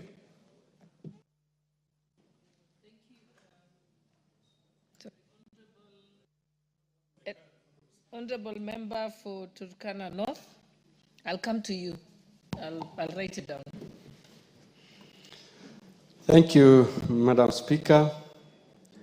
Madam Speaker, I want to disclose that I'm a member of this committee. And first, I want to thank my chairman and the members of Parliament, including the Secretariat, that have taken their time to look at this report, to interrogate the clients and come up with the final report. Madam Speaker, I'll speak to the cross-cutting issues that came across when we looking at the 5 corporations. Madam Speaker, we picked that most of these corporations have declining financial performance. And when we realized this by the kind of A&Es that we looked at. And as a committee, we agreed with the auditors that we need to come up, the corporations, the boards. The boards needed to sit down and come up with strategies to see into it that revenues are increased so that these corporations can be able to make payments for their commitments, financial commitments, and also take care of the needs of the corporations. Madam Speaker, we also realized that in most of these corporations, there was delay in the appointments of the board of directors. Madam Speaker, you realize board of directors support management of these corporations. In the absence of these boards, Madam Speaker, you realize there will either be delay in implementation of certain activities, budgets are delayed in approvals, or payments are made and procedurally in the absence of these boards. Madam Speaker, we made a recommendation that we need to look at the State Corporation Act, and so that we can reduce time of appointment of these boards. Those involved in the appointment of the board of directors should look into it that these corporations have their boards appointed within time, so that it doesn't affect the management of these corporations. Madam Speaker, we also realized that some of the reports of the previous PICs were not implemented. And we've recommended that, Madam Speaker, the Committee on Implementation should be able to fast-track implementation of the reports of the previous PICs, so that some of the issues that were brought out by the auditors can be able to be corrected. Because a delay in implementation of those reports also delays a lot of issues that needs to be taken care of. Madam Speaker, we also noted that when the auditors, most of the times when auditors are auditing these corporations, a lot of documents were not availed, and in the process, auditors were not able to confirm areas of irregularities.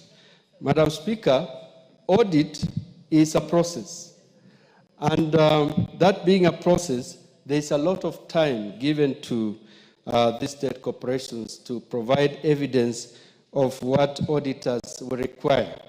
And so you recommended that accounting officers, whether director generals of these corporations, should be able to provide documents within time, because in most of the reports, the state financial reports we got, the documents that were delayed during audit time were provided years later.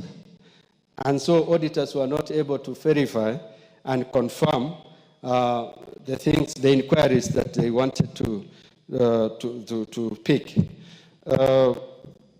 Madam Speaker, my colleagues have talked of the delay in accounting of interest. This also was across the board in all the 5 corporations we looked at their financial statements. As stated by colleagues, it is incumbent upon staff and employees of this corporation to follow the laid down regulations that when you pick interest, you should be able to account for it immediately after the 7 days of return. So, and we have recommended that the accounting officers, whether still in those corporations or are out of the corporation, are reprimanded for those delayed interest accountability. Madam Speaker, As I conclude, now the last thing is, which I also picked, Madam Speaker, is most of these corporations have many cases in court, and these cases have taken so long to be concluded, and this has delayed a number of decisions that needed to be taken care of by this corporation. We have recommended that the accounting officers put together the list of court cases that are delayed and have them brought before our committee so that we can be able to inform this House and also engage the Attorney General to have these cases fast-tracked. Madam Speaker, most of these corporations didn't have risk management policies and even internal audit structures. We've also recommended that these structures are put in place so that some of the issues that came out should be able to be minimized within these corporations. Madam Speaker, as I conclude, I will request that when this House adopts this report, the Committee on Implementation should be able to move very fast to have these reports implemented so that we could be able to minimize the inquiries that have come out from the audit and financial statements that appear within the audit committees. Thank you, Madam Speaker. I support. Thank you, and I was requesting maybe if we can each have 5 minutes, because I see there are many people who have an interest in this. So now I'll give it to the member for Central Limeti, Honorable Moses Kirima. Okay, he's not in the House. Next we have Honorable Geoffrey Mwangi, member for Tetu. Thank you very much, Madam Speaker, for the opportunity to also rise and support, especially the report from the chairperson of the Public Investments Committee on Social Services, Administration and Agriculture. Madam Speaker, I was a member of this committee until I was surprisingly de-whipped after I refused to support some impeachment motion that came to this House. But that's not the reason I've stood, Madam Speaker. I have stood to support because I was part of this process. And Madam Speaker, one of the things that we encountered when we were doing a lot of these audits, or one of the things that we noted, was mainly the refusal, the delay, or even the manipulation of the necessary audit documents by some of these state corporations. Madam Speaker, I would like to...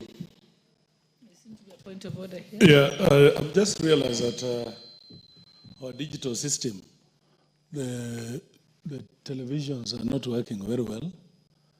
So I'm worried, is the Hansard on? Is it just affecting the screens, or it's affecting, including the voice? And as you know, it's mandatory. The Hansard has to run. So if we got confirmation from the people concerned, yes, does it only affect the member of Tetu because of his past participation, and particularly, Honorable Speaker, for the motion he mentioned? Could we get clarification? Yes, I can clarify that even when the substantive speaker was on the chair earlier, we already had some problems, and he informed me, but they had already notified the ICT team. So the ICT team are trying to work on it. But I think what happens is, as long as the voice, the sound is there, we'll be able to have the Hansard. I think it's the screens that are having a challenge because the mics are working. Yes, so we may proceed. Yeah. No, we had a problem. Madam Speaker, unfortunately now, Kenyans will not see me talk, but and especially Tetu people, who love me dearly. But that as it may, allow me to proceed and thank you, Honorable Mboka, for the timely intervention, and especially trying to confirm if this is sabotage. Actually, I'm informed that it's the display of the screens in the house, but it doesn't mean the feed is not reaching our servers. So you can still retrieve it from the answered section. Thank you, Madam Speaker. That is comforting. Madam Speaker, to go to the substantive issues I would like to raise. You realize that a lot of our state corporations, despite this House allocating them money year in, money year out, these have become dens of corruption, mismanagement, pilferage and plunder of national resources. Madam Speaker, my 2 or so years in this committee, I was shocked just to learn the level of rot in some of our state organizations, and the level at which they go to somehow conceal some of these very, very glaring issues. And Madam Speaker, it is important that this House over time, and I still need to familiarize myself with the legislation in terms of what happens after these reports are tabled, because to the best of my knowledge, I have not seen anybody arrested, prosecuted, and maybe convicted out of some of the reports that we raised in this House. Yet, Madam Speaker, in some of the instances, we saw open and glaring conflicts of interest. We saw open and glaring, misdeeds that, Madam Speaker, should actually be just placed in front of the CID and arrest is made. What is your point of order? I just want to inform the Honorable Member for Tetu, who is a very good friend of mine, that the reports of this House are not in vain. The recommendations of committees are not in vain. And I want to confirm to him that in one of the recommendations of the committee that I chair, that we referred the matters of Moi University to EACC. And I want to confirm to him that indeed the CEO, the Vice Chancellor, was arrested and is charged in court. So this House is not in vain, the Honorable Member for Tetu. And allow me also, maybe sometime later, to induct him properly, now that I'm a ranking member of this House, Honorable Speaker. Thank you. And remember, the committees are at liberty to recommend prosecution. Mr. Speaker, even recommend that the person cannot hold public office. Mr. Speaker, Madam Speaker, I think you need to protect me from I think I'll let the you continuous point of order. Now. And I know my friend Dr. Udo would like to further make input. But Madam Speaker, it's good that Honorable Boka is giving me words of comfort. But Madam Speaker, of course, we would like to see more. We would want these reports to constitute the basis of serious points of prosecution. Just like the majority leader here has said, that up to today, some of the COVID billionaires are walking scot-free, and some of them were covered in some of these audits. But there is one specific one I would like to raise, Madam Speaker, about the Kenya Broadcasting Corporation. When we did the audits for all these years that are listed here, nearly 13 years, because the audit was that much behind. Madam Speaker, we saw some very interesting dealings between the Kenya Broadcasting Corporation and an organization called GoTV Africa, and another one called MultiChoice.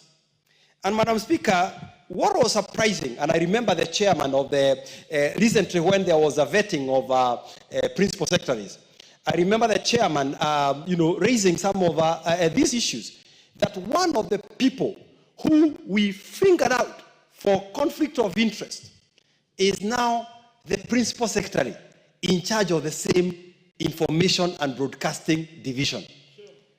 And Madam Speaker, it shows that some of these reports may not necessarily see the proper light of day, because the people we are hoping to implement some of these things are the same people who are mentioned in some of these reports. And Madam Speaker, some of us try to raise and say that even if this man had to become a PS, and we had no issue with him becoming a PS, he could have become a PS for gender, for agriculture, or a committee that is a little bit far away from matters KBC. So, Madam Speaker, I rise to support, and I like the comfort my chairman here is giving me, that indeed we will see prosecutions. And I think those are some of the prosecutions we should start with.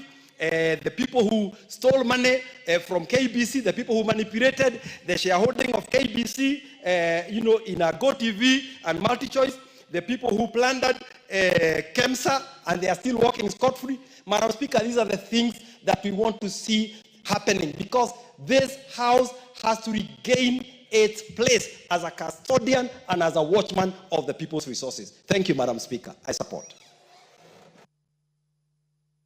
Thank you. The Honorable Member for Mombasa, Honorable Sanzam Chimba.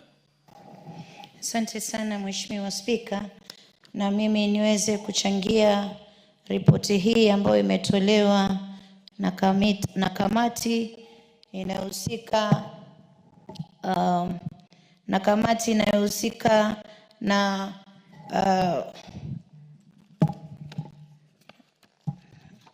ambayo imetoa ripoti kuhusu Auditor General kuhusiana na cooperation states za serikali. Mheshimiwa Spika, mimi nataka niseme hivi.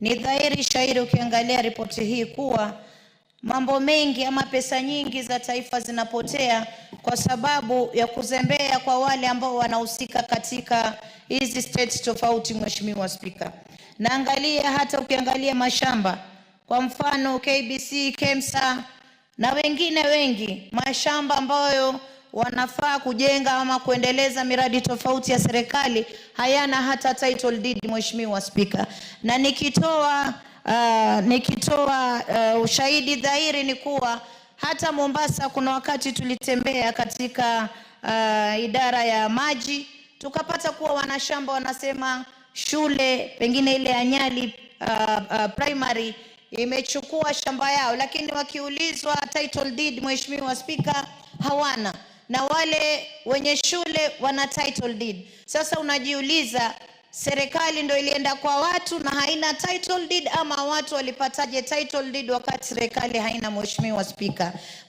Spika, mimi ningeomba hivi, KEMSA wote pia wako katika hiyo category. Wana mashamba wanasema ni yao, lakini title deed hakuna.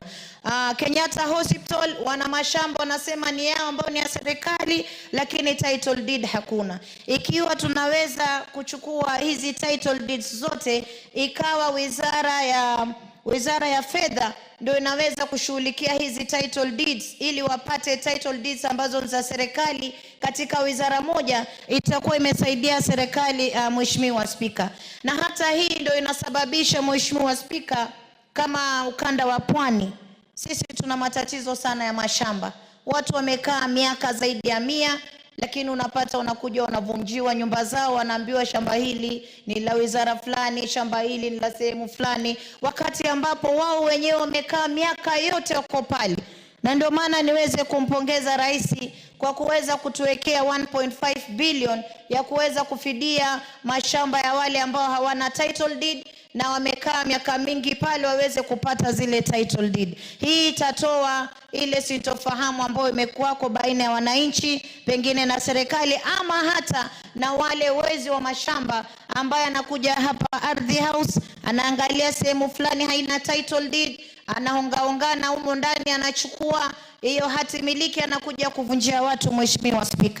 Mheshimiwa Spika, naangalia ripoti hii, pesa nyingi sana zinafujwa na hata accountant anakuwa mzito wa kutoa zile records kwa sababu anajua kuna kitu fulani kimefanyika. Mheshimiwa Spika, itakuwa kila wakati pengine Wakenya wanamlaumu rais, wanalaumu viongozi wa juu, kumbe huku ndani chini kuna watu ambao wanafanya makatafunwa yao. Mheshimiwa Spika, kwa mfano mdogo tunaangalia bado NHIF iko inadaiwa na Kenyatta Hospital. Unashindwa hii hata iliweza kusongezwa ikaingia kwenye SHA. Mheshimiwa Spika, juzi rais ametuelezea wazi kitu kama idara kama NSSF miaka ya nyuma ilikuwa katika miaka 50 wamekusanya only 300 and something billion, lakini alivyokuja akaweka mikakati mzuri ikawa Wakenya wanalipa 600 katika NSSF. Mara hii Kenya wamekusanya maradufu, na akatuambia kuwa hizi hazina ambazo tunajiwekea sisi wenyewe zitakuja kusaidia, badala ya kwenda kukopa China pesa, kukopa nchi zingine pesa, tuanze kuweka vitu vyetu bandari sijui nini, itakuwa tunajikopa sisi wenyewe na tunajilipa. Mheshimiwa Spika, ambayo mimi naweza kumpongeza rais kwa juhudi zake, lakini wale wanaohusika kule chini, mimi nawaomba wawache wizi ili wasiweze kuharibia taifa hili jina. Mwisho, Mheshimiwa Spika, kwa niaba ya Wakenya naomba Mheshimiwa Rais Samia Suluhu msamaha, watoto wetu wamekosea, nyinyi ni majirani zetu, tunaomba msamaha na tutakaa tukikaa kwa wema na kupendana kama taifa. Asante sana Mheshimiwa Spika.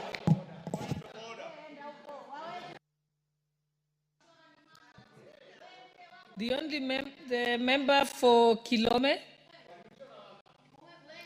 Member for Kilome. Order, Honorable Zamzam. Honorable Zam. Thank you, Madam Speaker. Proceed, member for Kilome. Order, please. Thank you, Madam Speaker. For Kilome, sorry. Thank you, Madam Speaker. I raised to support this report. Order, Honorable Zamzam. No, Honorable Zamzam, you can say that formally. I seek protection, Madam Speaker. Madam Speaker, I rise to support this report. Honorable Speaker, having been in PIC, Education and Governance, we have really interrogated these reports, and I can assure you that these committees are doing marvelous job when it comes to safeguarding public resources. Honorable Speaker, I attest, having been in a public investment committee in education and governance, the same as in social services, we need, as members of this House, we need to get into details into our institutions so that we can safeguard public money. Honorable Speaker, when it comes to issue of accounting for this money, which of course we have been pushing for the Treasury to release money to these institutions, so at the same time we need to see proper accountability of the same funds.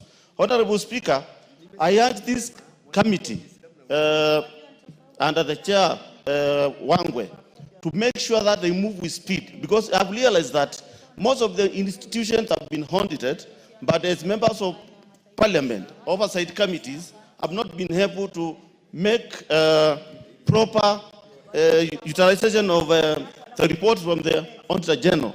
So, Honorable Speaker, protect me, Honorable Speaker. There's a lot of noise coming from my... Honorable Sansan, please stop the Kamukunji. Please, give us time. Do it outside. Yeah, we listen to you quietly, so I think give your colleague an opportunity. Thank you, Madam Speaker, for protecting my contribution. Honorable Speaker, as I stand here, we have so much money going to waste, and it is only this House, after you get the report from the Auditor General, who can pursue, interrogate, scrutinize every coin to see proper use of public funds. Honorable Speaker, because I'm here to contribute to my committee, in Public Investment Committee, I can give my honorable colleagues time to contribute on this matter, because I'm here to contribute on the other side of the PIC in the education and governance. Thank you, Madam Speaker. Okay, thank you. The Honorable Member for Funyula. Thank you, Honorable Speaker. Let me also rise. Member for Turkana, if you just remove your card so that you don't confuse me. And the Honorable Member, yes, I think that's the one person who has spoken already. Proceed. Thank you, Honorable Speaker. Let me also take this opportunity to congratulate and sincerely thank the committee to have taken effort to review long outstanding and past audit reports. Honorable Speaker, I don't want to dwell on specific issues. Allow me to dwell on some basic issues, Honorable Speaker. Honorable Speaker, the Constitution of Kenya 2010 has very clear provisions on when specific audit reports ought to be debated. Allow me, Honorable Speaker, to bring to the attention of the House, I think it's Article 226. Article 226, Honorable Speaker, and I want to seek your indulgence, Honorable Speaker, that we take this matter very, very seriously. Article 229, specifically of the Constitution of Kenya, requires that the audits must be completed within 6 months, tabled and debated in Parliament within 3 months. Honorable Speaker, we know there has been a backlog, and that backlog, Honorable Speaker, is a matter that requires to be addressed. But we must address this matter, Honorable Speaker, in light of the ruling in the High Court case number HCJR/E08/22023 that invalidated the findings of the Committee of the County Assembly of Nairobi in view of the recommendations. I therefore want to urge the House Business Committee, I want to urge the Office of the Clerk of the National Assembly, I want to urge Parliamentary Service Commission, for the work of the committees, all the watchdog and oversight committees, to have any legal effect, to have any constitutional effect, we must comply with the provisions of the Constitution that says the audit reports must be debated and approved by Parliament within 3 months after tabling by the Office of the Auditor General. The Office of the Auditor General, in the old Audit Act, even in the Constitution, is required to review and table the report 6 months after the end of the financial year. The financial year ends on 30th June of any given any year. So it means by December, the Office of the Auditor General must have reviewed and submitted the reports to the Parliament by then. In the past, they complained there was non-compliance, there was failure to supply documents, they would go to the entities, SAGAS or MDS, they say they are not ready, or they give reports that fell late. With the amendments we did to Audit Act, actually condensed the period, so we give the Audit Office of the Auditor General enough time to review and prepare and submit the reports. I therefore want to urge, let me repeat again, that the Office of the Clerk of the National Assembly, Parliamentary Service Commission, and all the relevant organs of this House must put into place measures, must facilitate, adequately fund, and provide adequate facilitation to the Oversight and Watchdog Committees, that's Public Accounts Committee, the various PICs, Special Funds Committee, and all those committees, that they complete the audit process and table their reports, preferably not beyond May of the subsequent years. Otherwise, Honorable Speaker, all this talking we are making here, all these reports will just become for record purposes, academic purposes. And I only honestly sympathize. Financial year of 2018-2019 being presented today, even if you made a recommendation, how do you enforce that recommendation? Because whoever was in charge is either dead, has retired, is suffering in the villages, all his sugarcane has been now been released. Without his authority, he cannot be of no value to this country. With those few remarks, Honorable Speaker, I support. Thank you. The Honorable Member, Honorable Kihungi. Give him the mic. He had requested he didn't have a mic. Okay, thank you, Madam Speaker. Madam Speaker, I start to speak on the report for the Committee of PIC. Madam Speaker, one thing I want to say is that, as the one member has put it, the most important thing is timeline. And one thing I've noticed is that the Office of the Auditor General is coming out clearly as an office that is stamping its authority in the institutions. Some of the works they are doing is clearly seen that this office is really working. But as a parliament, we are its backbone, because whenever these reports they do, first of all, they take too long before they are discussed by the committee. Secondly, there is no action. I remember there was this one report by the committee, which arrested one of our members for, I think, 7-something years. It made it very serious in respect to the National Assembly to know how it can execute on issues to fight against corruption. Madam Speaker, we wish to support the report, but we wish to call upon the committees to understand that the Office of Editor General, even whenever they realize that the Parliament is not acting on their report, well, even if they become serious, even if they become aggressive, even if they become, they start against corruption, but realize whenever that report comes to Parliament, there will be no action. We will demoralize the institution, and the country is the one that will suffer. Therefore, Madam Speaker, I wish to support the report, and I call upon the oversight committees also to take their position clearly. Let be seen working.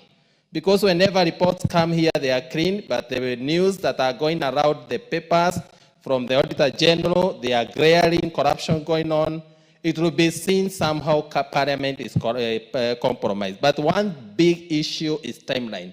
Because you find a committee is auditing maybe reports of 2017.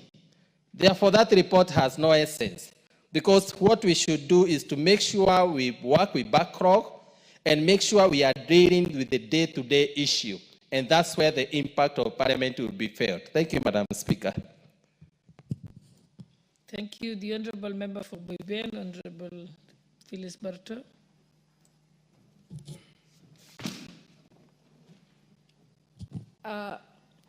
Thank you, Madam Speaker, for giving me the opportunity to also voice my concerns in as far as these audit reports are concerned. Madam Speaker, one particular one is on the issue of land for KEMSA and KBC. An example is a case where KEMSA doesn't have titles for 32 parcels of land, and likewise to KBC, where even one of the pieces of land is still in the name of the colonial government, for that matter.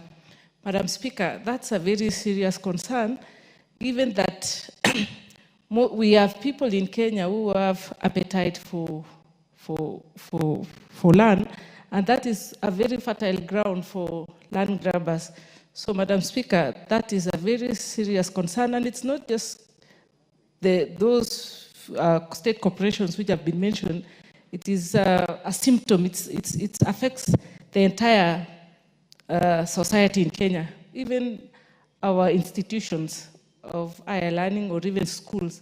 We still have schools in Kenya, Madam Speaker, who are in operation for many years, but they don't have a title, and that's why sometimes they cannot develop, or it becomes problematic for them to get to be allocated finances because they don't have. Madam Speaker, the issue of documentation, it is very embarrassing that we have state officers, we have civil servants in Kenya drawing from the national cake, and they are sitting pretty in offices, and they are not able to submit documents for auditing. Madam Speaker, that is very shameful, and it's interesting that they are still serving in those offices. What are they doing? They are earning taxpayers' money, and they are not able to perform their duties. Madam Speaker, that is very shameful. And such officers, Madam Speaker, should be sent on compulsory leave until they comply. Otherwise, what are they doing in offices? And that is why we find ourselves in situations where institutions collapse. A case in point is Moi University. Moi University is a big institution which has churned so many graduates, so many prominent men and women in Kenya, but the other day it is going to the drain. It has to retrench 800 employees who have served that institution for many years diligently. And now they have been told to just pack and leave, to go where without payment, without anything. It is because of such situations that institutions don't do proper accounts, so that governments are not informed. I mean, the government is not informed of the real situation, the real position, so that one time when it just closes doors, we sit back and ask ourselves, what exactly happened?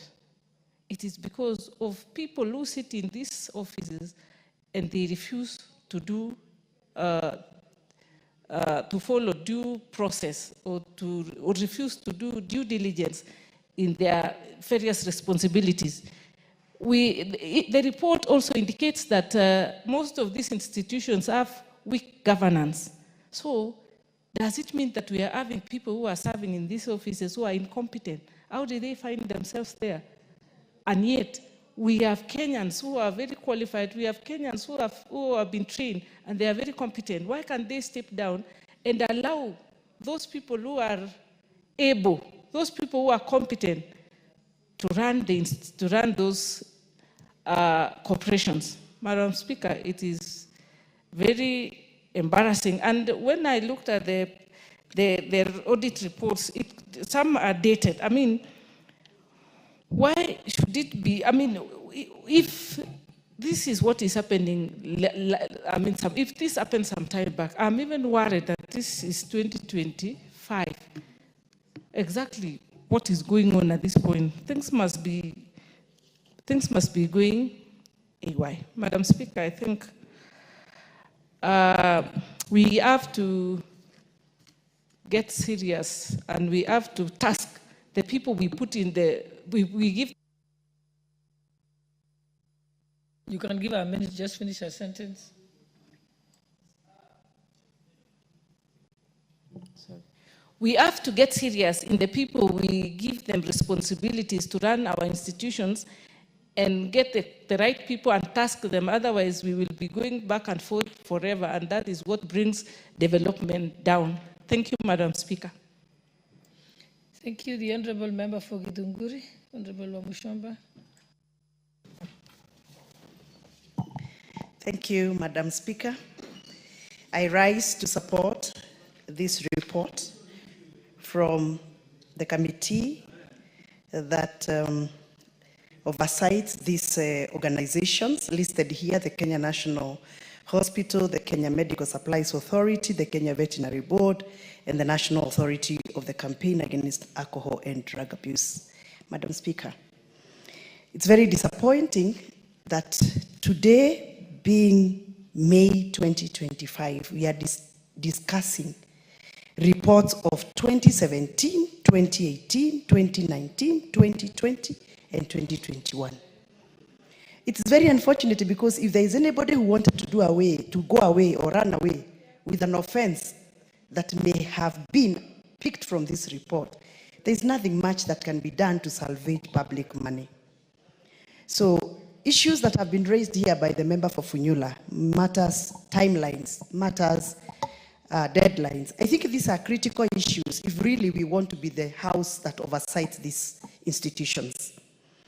Madam Speaker, as we talk about 2017, 2018, on matters finances, I am more concerned about impact of this institution on the Kenyan voters.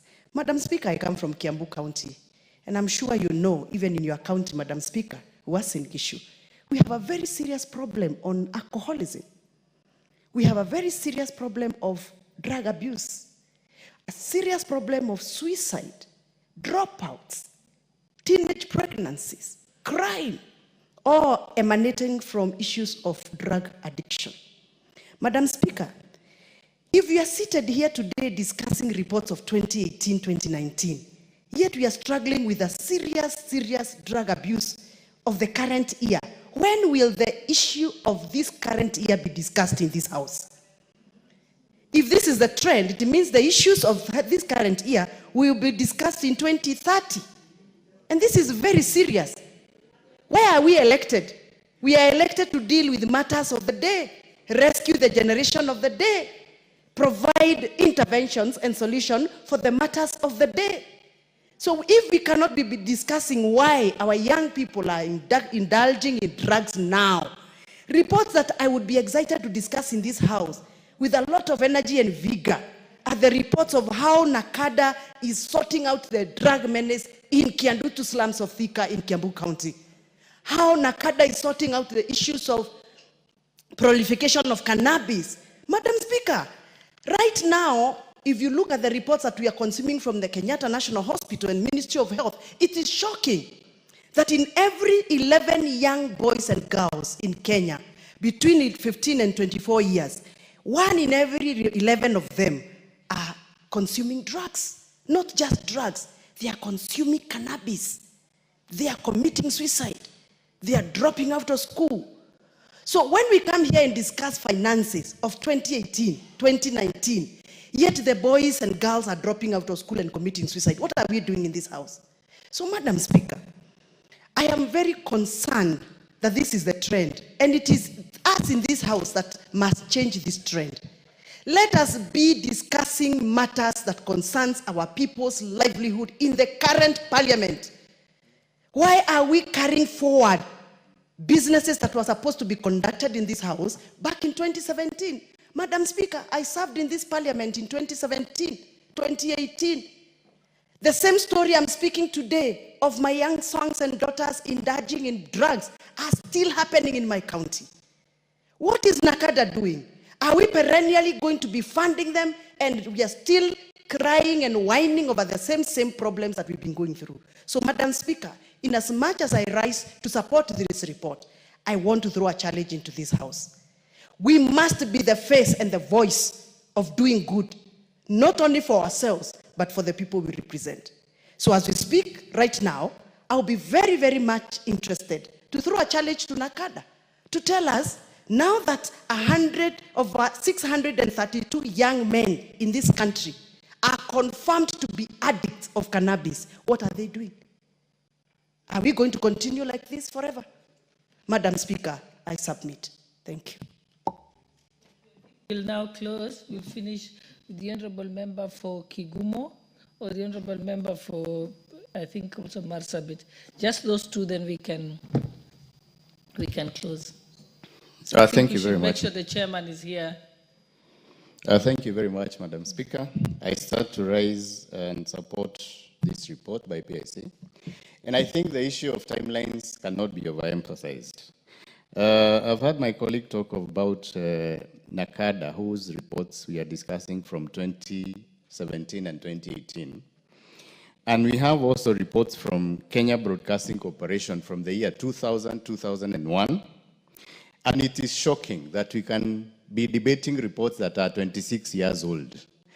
I am sure there are people who were born and they are in this parliament, and they are younger than the reports that we are discussing. So we cannot continue on the same path. And I think it's prudent on us to start debating current matters so that if there are issues that are arising, we are able to tackle them. The issue of Nakada cannot be overemphasized. This is the only body that we've entrusted with looking after our young children, and we come from counties that are affected by all manner of drugs, from alcohol, from Mogoka, from Mira. And I think we need to be asking them to be responsible, to be answerable to this house, because we are people's representatives. And we can't be observing every time we are losing our young ones, because the bodies entrusted with this work are not effective. So as much as we are supporting the reports, is it possible to start debating current reports and maybe give leeway to the reports that have not come to this house, and we debate them in future so that we catch up? Or is there a way that our Public Investments Committee can be able to fast track them? It is a song that we sing every year when the reports come and we are adopting reports. We will complain about the timelines. We will complain about the time it's taken to have the reports looked at. And I know next year we'll still be doing the same. So maybe it's the chance that we have as a 13th Parliament to make sure that all the audited reports that are here, if not current, are maybe 2-3 years old. I want to finish by saying that as much as the report comes to the House, there are issues that are still being raised out there. And I don't know, is it that we are not able to publicly or publicize what we do in this House?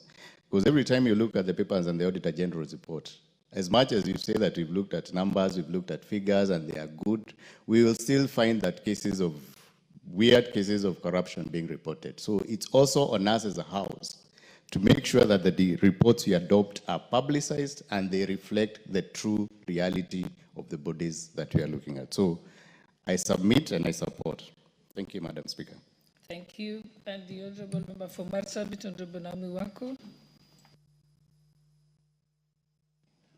Thank you, Honorable Speaker, for giving me this opportunity to add my voice to this report that has been tabled.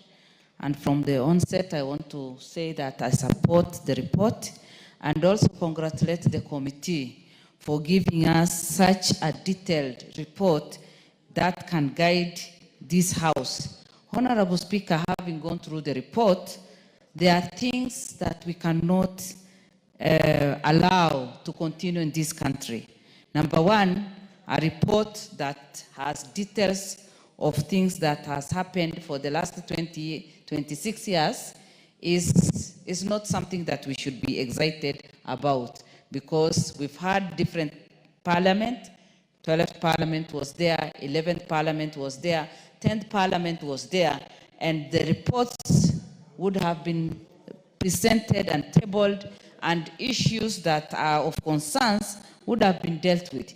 But unfortunately today we are seated here talking of reports of about 26 years and revealing different gaps that are there and the challenges that we are going through as a country. Honorable Speaker, we should be concerned of this and also come up with the way forward so that even as we continue working on this report and seeing how best we can handle serious measures to control the bad practice that is there should be put in place so that we can be able to have controls of finances and also encourage the different institutions to be more effective. Honorable Speaker, one of the observations that the committee made is lack of ownership of documents on land and buildings. When the land does not belong to this institution, when the building does not belong, then you are sure of poor management, lack of commitment, and poor work performance. Honorable Speaker, we are Kenyans and we know how land issue is emotive. And the fact that these institutions have challenges with that, because it clearly says the committee observed and noted with concern that Kenyatta National Hospital, Kenyatta Medical Supplies Authority, KEMSA, and Kenya Broadcasting Corporation, KBC, did not possess title documents for the land and buildings in their occupation. This is a big failure, and something needs to be done, and a serious attention needs to be given to this so that at least we can be sure of the ownership. Honorable Speaker, again, the report says that for various parcels of land, some were illegally and procedurally carved out and registered in the name of private developer. This should be a matter of concern to all of us. How can we say that Kenyatta National Hospital is registered under the name of private developer? The corruption that we have been talking about since independence seems to be very real and coming out, because when we talk of corruption, it is not only cash, it is not only money-based corruption, but the issue of land and other things is also included. In this matter, I think this House should be getting concerned of what is happening. Again, Honorable Speaker, the other serious concern that the committee has observed is delay in availing documents to the Auditor General. I think these institutions is where serious corruption is taking place. How can they delay in giving their documents to the Auditor General for the audit? The committee observed that some accounting officers did not avail complete and reconciled financial and accounting records. This is very serious. Why should we have the officers who are unable to avail reports on time? Again, Honorable Speaker, my time is almost up. Poor governance and weak internal controls. It seems as if they have serious control problems, and internal controls is not in place, and they so that I can finish. Yeah, thank you. There is a serious plan in coordination of poor performance, corruption, and everything. How can they not have internal controls in terms of accounting? And how can they have, how can they not have board directors in place? I know that can be even beyond them, but Honorable Speaker, serious issues have been brought out. Our young people are suffering. We cannot continue this way. And I say that I support the report, but we must take serious action so that we can salvage the situation. Thank you, Honorable Speaker.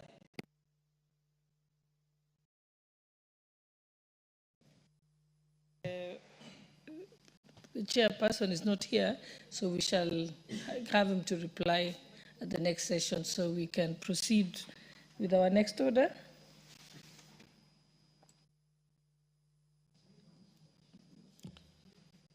Order number 10, motion, report on consideration of the audited accounts of state corporations for Central Region.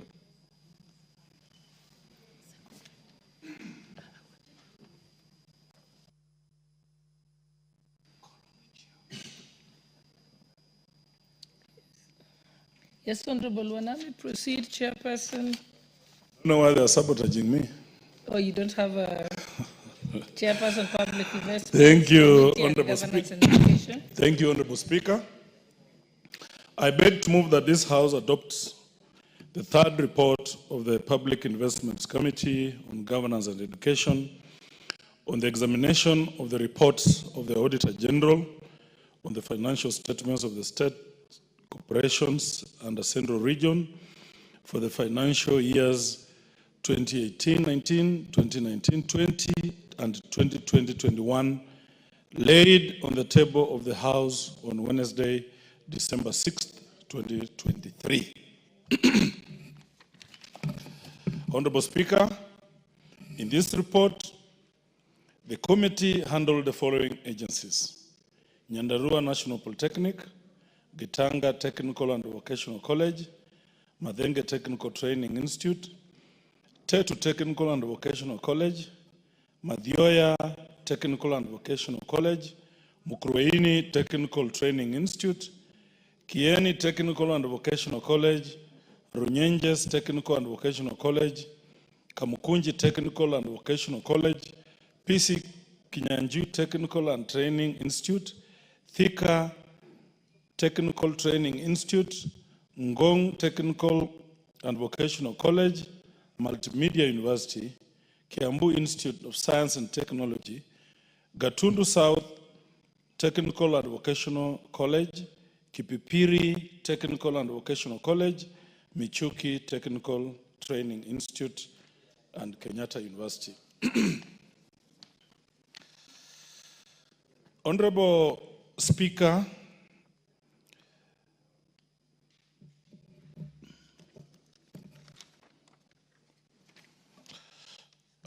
just trying to go to the relevant information only, Honorable Speaker.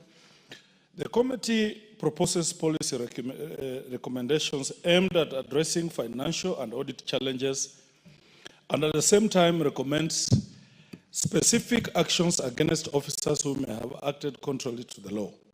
It further recommends additional investigation of certain matters by the relevant investigative agencies such as the EACC, the DCI, directed by the forensic audits by the Office of the Auditor General. Honorable Speaker, these observations and recommendations, if considered and implemented, will enhance accountability, effectiveness, transparency, efficiency, prudent management, commercial viability and value for money in state corporations, and the public investments made in governance and education.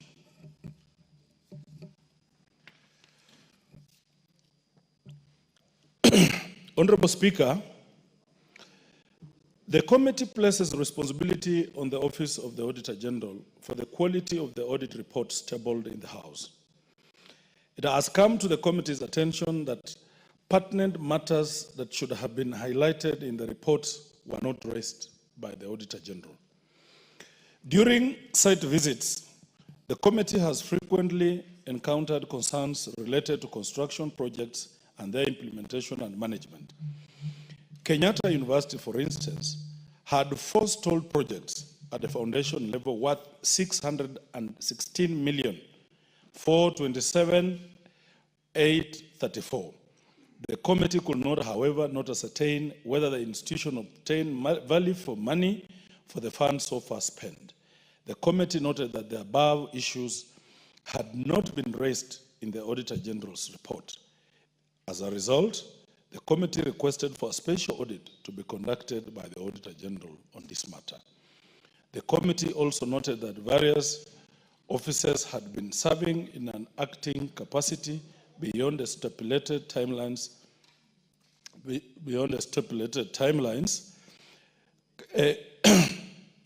If I may expound on the issue of Kenyatta University a bit. Let's allow him to finish moving it first. And I'm sure I don't want to spoil my soup. Honorable Speaker, if I were to talk about the issue of Kenyatta University, you realize that they have spent a whopping 600 million. And you can hardly see anything beyond the foundation level. And in fact, when we went, we were asking, where is the project? The Vice Chancellor was just saying, here. And you cannot see anything.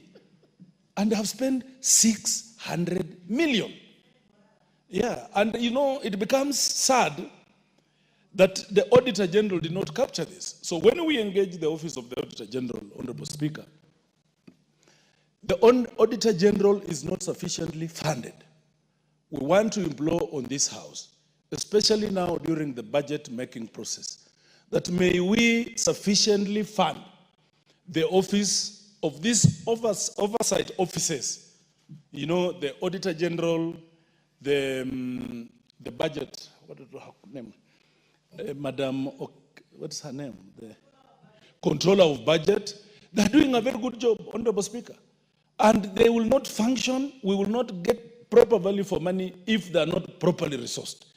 And having dealt with them, I can also confirm that they are indeed made of steel and they are doing their work to oversight government. On governance and administration structures, the committee observes a peculiar governance and management situation at the Kiambu Institute of Science and Technology, KIST. It was observed that KIST operates under the management of 2 distinct boards, namely the Board of Trustees and the Board of Governors. The TVETS Act of 2013 vests the responsibility for managing all TVETS institutions in Board of Governors. Of particular concern is the situation regarding the Institute's land ownership. The Board of Trustees held 200 acres of land in trust for the institution. However, following the enactment of TVET Act 2013, it is required that all the property of the institute be transferred in the name of KIST and be managed by the Board of Governors. the Board of Trustees has, however, relinquished only 70 acres of land to the Board of Governors, remaining with 130 acres. The committee further notes with concern that the registered Board of Trustees obtained a loan totaling to 158 million for its sole use. The loan was secured by a fixed and floating debenture on all the assets of KISS. This is a very sad scenario, Honorable Speaker, that we have an institution that was started by well-wishers, old men and women of goodwill from Kiambu County. They came together through donations, through Harambes, the Njenga Karumes, the Kenyatas. They decided that this area of ours needs an institution of learning. Then they vested the mandate to run this institution in a Board of Trustees. Then, now we have a new set of Board of Trustees who have taken over the institution against the law with the enactment of 2013 TVET's Act, Honorable Speaker. These trustees have refused to surrender the land property belonging to KIST to the Board of Governors. Shockingly, they even trade on these properties. They have gone to the banks, Cooperative Bank to be specific, and borrowed a lot of money, Honorable Speaker, on the name of the properties of KIST. And they think they own this country. When we went there with the committee, Honorable Speaker, the first thing we were advised that beef up your security because you will not land. Many committees have tried and they have not landed. Honorable Speaker, we went, actually they're just criminals participating in criminal enterprise. We threw them out. I hear they found their way back. I want to implore on this House to be firm, specifically on the issue of Kiambu Institute, KIST. That these people who purport to be trustees, and are not the original trustees of this land and of this property, that they must be shown the door yesterday. Upon adoption of this report, we will be making a specific advisory to Ministry of Education and Ministry of Interior that these crooks must be dealt. They must be behind the bars.